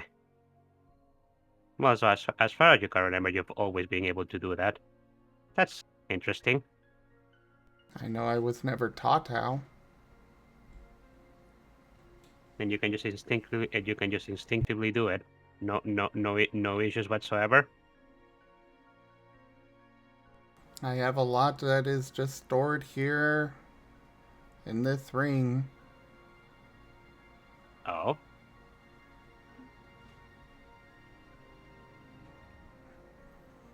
I've got So you're data from an ultimate Digimon. I wait, kind of data gave from a up most of what was left of that Rigiri's data? one person. Yes. Ah, yeah, you used it to help out Mir. Also, you have you have the data of an ultimate in your ring? Yes. Ah, that's amazing. How did that happen? It's what was attacking Jace. Oh, you mean the person that stole his arm? He nods. Oh, I see. I can use this data to create. I can also destroy. Hmm. If you can create and destroy, doesn't that mean that you're not really just a god of just a god of death, but also a god of creation?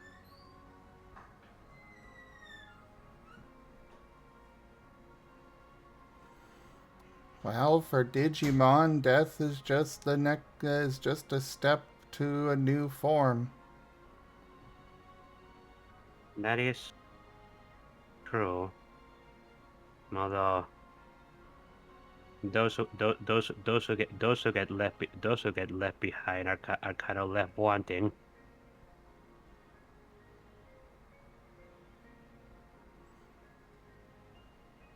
He gives a shrug.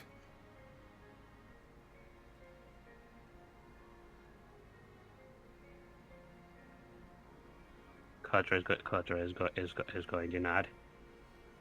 Well, besides all that, then I suppose it's true that I don't know you that I don't know you all that well. I mean, you clearly don't know me enough to believe me.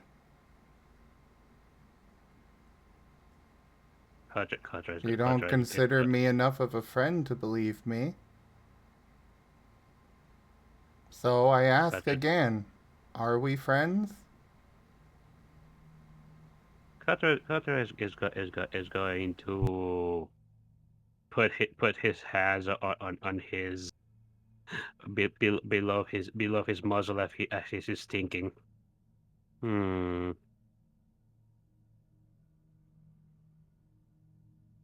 Let's see.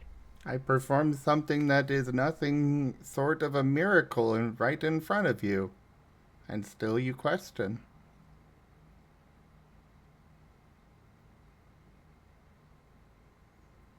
You're fine to question, but kind of hard to be friends if you're also considering me a liar.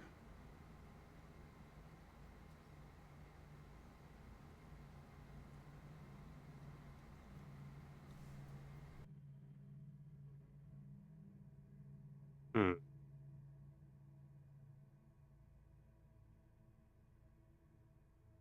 I think I get what you're saying. But how about this? Perhaps we should get to know each other a little bit more. Even beyond this whole god of death stuff.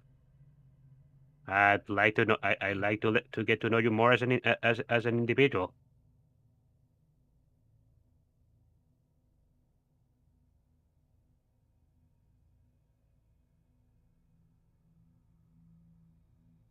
If you'll be willing to share. Asher mumbles something, but you're gonna need a perception check to hear it. Ah. I can give you another one. Okay, I can get another. I won't make you keep the 3. Well, the 3 is for Okay. the patrol. Yeah, so you do a new one. Can I go body empathic perception? Would that make sense? Makes Sure. sense to me.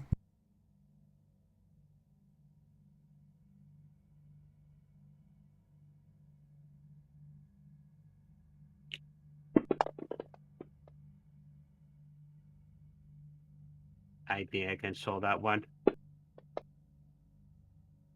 Nice. So far.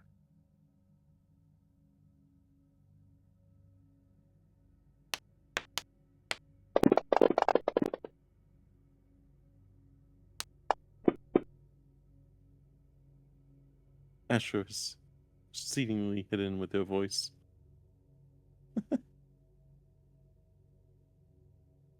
Dang it, I was one away.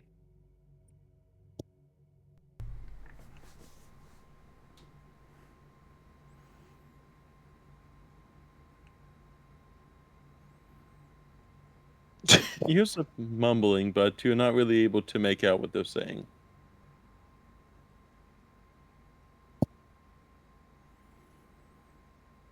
After he mumbles, he sighs and gives another shrug. If you want to. Yeah, I do. I do want to.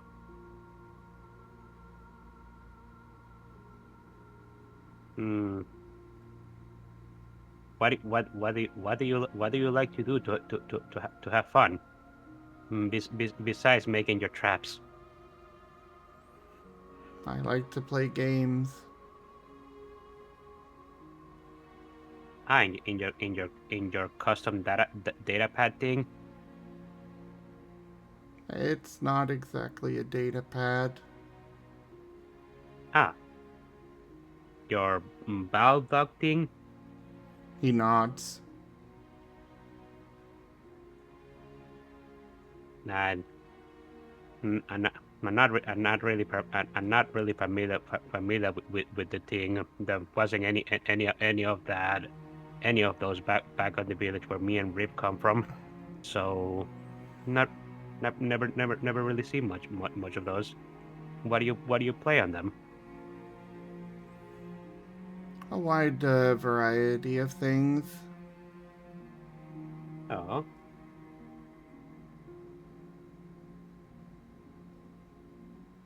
Maybe you could show them sometime. Possibly. Okay, that sounds nice. Is there? I know you don't like green stuff, but is there any food that you like in particular?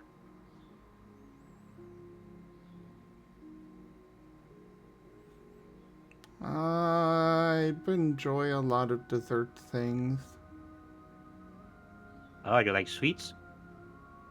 He nods. Do you like donuts?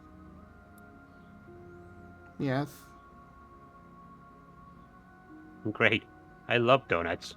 If there's ever an opportunity for me to bake some, I'll be sure to make some for you.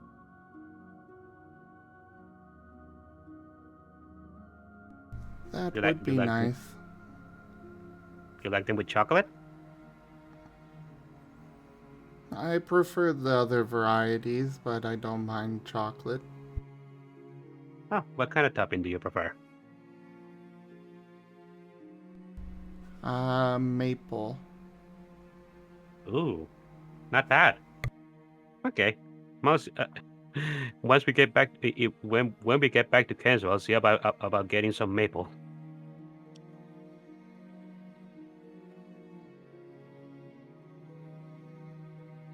Would be nice, but it's also really expensive. Hmm. Well, we are going to get paid after we get back. Perhaps it could be if it's not too much, perhaps it could be a small luxury.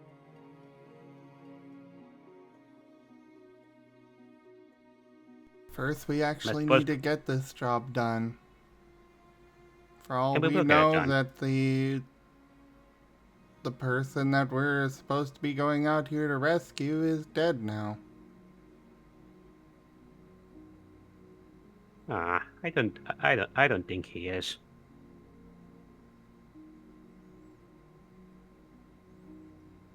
The distress call was sent out quite a bit ago. And we've been very slow about getting to it. Yeah, well, the distress call was like a few weeks ago. If something bad was going to happen to him, it would have already have happened. Like, and I do understand that regardless of that we needed to hurry, but at the same time, I don't think it would have been it would have been fine to just not do something about the Palmons and Woodmans.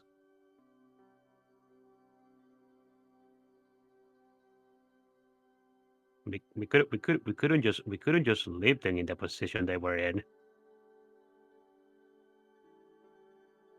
Even they were awful. Such an awful state. I wouldn't want anyone to be like that. Sir, but they also weren't exactly the brightest. I suppose you're not wrong. At least we managed to convince it to remain low until things get better in the forest, if they ever will be. I mean, even if our little mission manages to resolve some sort of issue of the forest, and this forest has a lot of compounding issues to begin with. Not entirely sure how things can get. Not entirely sure how things could get better anytime soon. Well, we could go take out the Guardian. He's not doing his job anyways. I mean, I don't think we're capable of that. At least not right now.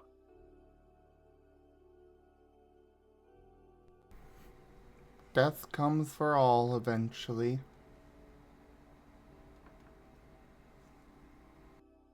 Kotora is going to look sad when Asher says that. Yeah, just don't. I just wouldn't want that to be our death, especially if it's senseless.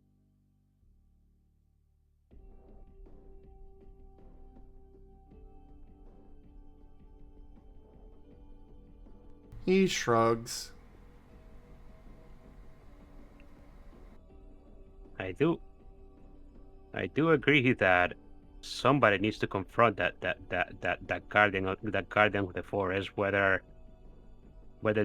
this whole problem is something that he's directly instigating, or is something that it's just something that has gotten out of his control. It's either way, it's his fault. He has failed at his job either way.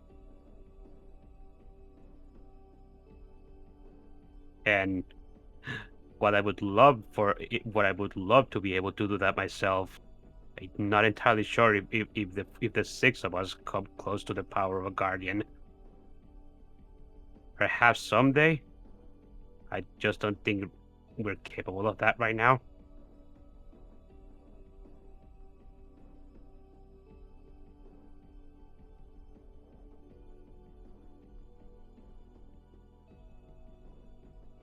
Maybe we Is that are, some- maybe we're not. But something needs to be done. Right now, we have a job to do. One that was delayed. Kotora nods. Well, now we're going full steam ahead with that, and we'll do our best. Is combating the forest guardian something that you want to do later? Is that a goal for you? I will reap him.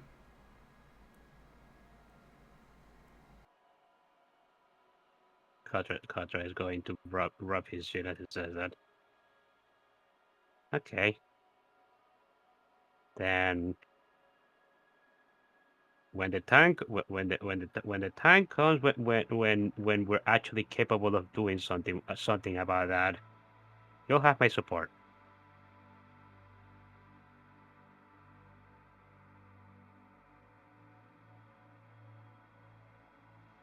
I will reap him and make sure that his core winds up in a very dark, deep hole.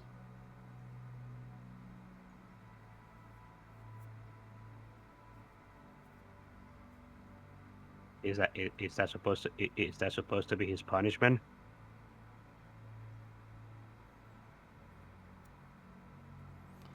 He has caused a lot of suffering. That he has.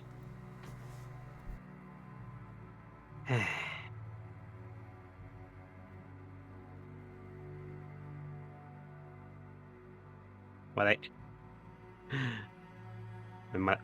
can't really I can't really speak for him because I have never met the person. But from the condition of his territory and the things that Jace has said, the forest guardian definitely deserves some punishment for what he's done, whether it's by neglect or for his own actions. I have many plans to make him suffer. Kotora is going to nod at that. Well, we just gotta make sure that we can actually reach that goal.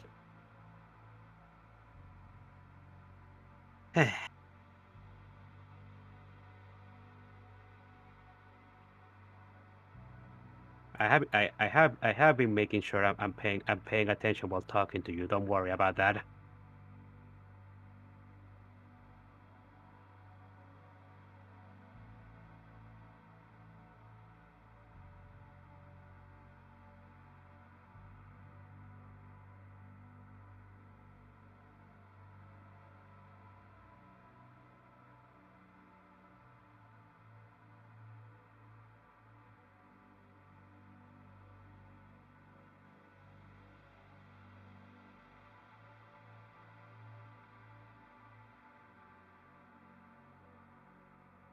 We could probably do the unless Asher has something else to say. We could probably go to the perception checks now.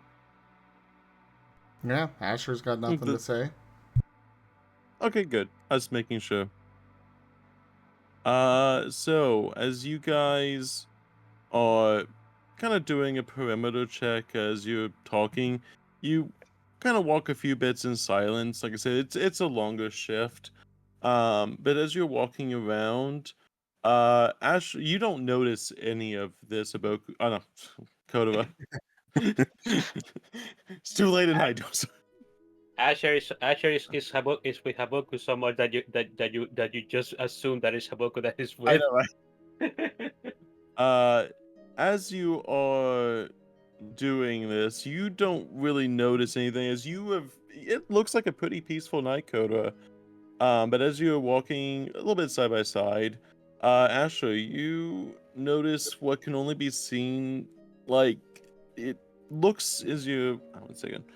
It looks as you're looking down into the forest, you spot something that originally looks like golden eyes, but after a quick glance, those seem to be vanished, and it sends almost a shiver down your fur as you are looking around, and in the faintest distance, you see not just one pair, but in a completely different area, you see another pair of golden eyes looking out at you, and then another, but you're not too sure how many there are, but you feel like you have now made eye contact with something in the forest. How far away? It would be about 50 feet. Perfect. I am using judgment. Certainly. What is that? Just describe that skill. Actually, also describe what it looks like first, and then what it does. He's going to literally summon a pillar of light down upon them. It is light type and medium range, so 60 feet. It has damage over time, for one. Is it only damage over time in the? Is it like, how big of a radius is it? Just one, a single target. Okay. It's a smite. Yeah. They are being smited from the heavens. As you go ahead and roll is it what kind of roll is that? Or is it attack and damage? This is accuracy.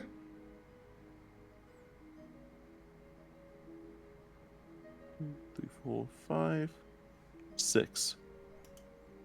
Actually, that would be 8. The 6 counts? Stab. Asher's Stab, light. because he's light type. Yep. Oh, okay. That is a regular hit. Go ahead and roll the damage for that. He says the damage over time, so... So it is 2 dots, it is 2 dots, but also has 2 power. I will soul that one.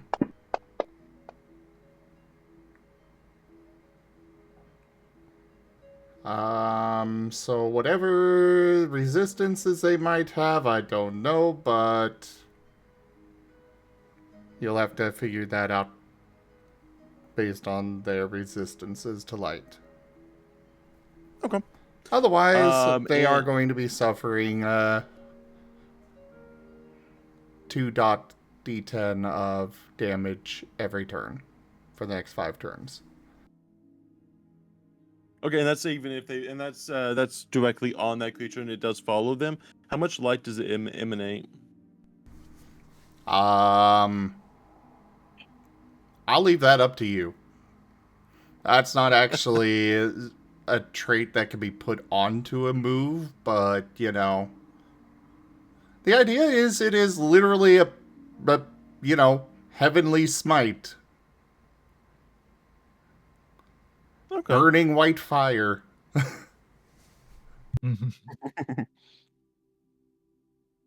Okay, I'll say as you do that, you light up the creature that is skulking in the dark real close to you, and as you do that, a brilliant light comes down from the, I guess it even goes through the canopy itself. See, is it a direct? Does it have is it a direct beam like it does all the way up and down, or is it just the 5 foot? Just so I need to see if the trees are also like getting damaged in the process above it. I mean, my description of it is it's from the sky down, but Fair enough. whether the trees get set on fire or anything, that's up to you. That is just not say it in the burns a hole through the purview tree. of the ability. I'll say it comes down as Koto, you're just kind of walking along, and Astro all of a sudden releases a blinding white light that comes down enough through the trees, though there obviously is no sunlight at the moment, so since it is midnight. And as you do that, you see a Galmon that is lit up quickly in a huge round of light. And all around the Galmon, there looks to be about 6 to 7 other Galmon that all were stalking on all fours around that one. And they all begin to, first off, very stunned. Second off, you hear a howl come from them in unison. Whoa. And the howl is enough to pierce the entire night air. Where the night was mostly silent, the piercing sound is very, very loud, as the howl is to both alert as well as notify everything that at least you can imagine. But the very loud howl can be heard. Oh, I assume we're all awake now. You guys, the rest of you would hear, the rest of you guys would hear a loud howl that comes from outside that does not sound like Asher if Asher was howling. I don't know if Asher howls. Only to But if they annoy did, it people. would not sound like. You see, Hello? maybe as Yes. a puppy. Actually, Does this would be a Haboku good howl? time to stop. No, Yeah. that's the whole point. That's the whole point, Jace. You know, that is this is the stopping. But yes, you guys would all, everyone else would be awoken by the howl, and that is where we are ending it. There. Good cliffhanger. Nice. Didn't have to light the Galmen on fire. They were just looking at you. They were They stalking were the just god of. looking as They were stalking the god of death. The god of death will unleash judgment upon them. I'm sure that they also were totally just going to keep looking. Yeah. Yee. Also, can you send an image of this Digimon? Yeah, I'll send him in chat. Uh, It is It's the blue dog with boxing Oh, gloves. Galmon. the red gloves. Yeah, Galmon. Yeah. okay. Yeah. In other words, my- Asher just best obliterated David. David, be gone. He has Oh my unleashed God. heavenly judgment upon them for daring to stalk the god of death. My gosh, I know that image. You guys have alerted the What gods. image? Oh, he put the gif of Kaiba getting exodied. Yeah. By the way, what a sentence to get to say. Kaiba getting exodied. Yeah. Yeah. I've heard stranger sentences. No, but sometimes when you say something, you just realize how much gibberish it actually is. Yes. It doesn't matter what you say as long as people understand it. I'm just happy I got to use my new move tonight. Yeah, a lot of new moves were used tonight. The sounds of your smite have alerted the gods. Bring it on. I will You read don't even them know if they're too. friendly. But They thank could've you been everybody friendly. for joining us today for Data Anomaly Hunter's Scar. Check out our website, zgfgaming.com. We got links for our Discord, Telegram, Mastodon, Blue Sky, Patreon, and more. They are on the website as well as down in the description below through our link tree. Thank you to our patrons, tippers, and subscribers. It is your support that keeps this channel alive and going. I cannot do this without your guys' help and your support, so thank you. Consider becoming a patron over at patreon.com/zgfgaming. It's one of the best ways to help out the channel, though you can also do so by grabbing some merch over at zgfgaming.store, commissioning one of the artists I manage for, their details are at zgf.art, or letting us know what you think of the SCAR system in our Discord. But for now, thank you so much for joining, everyone, and I bid you the most fondest adieu. Bye-bye. Later. Thank you. Bye.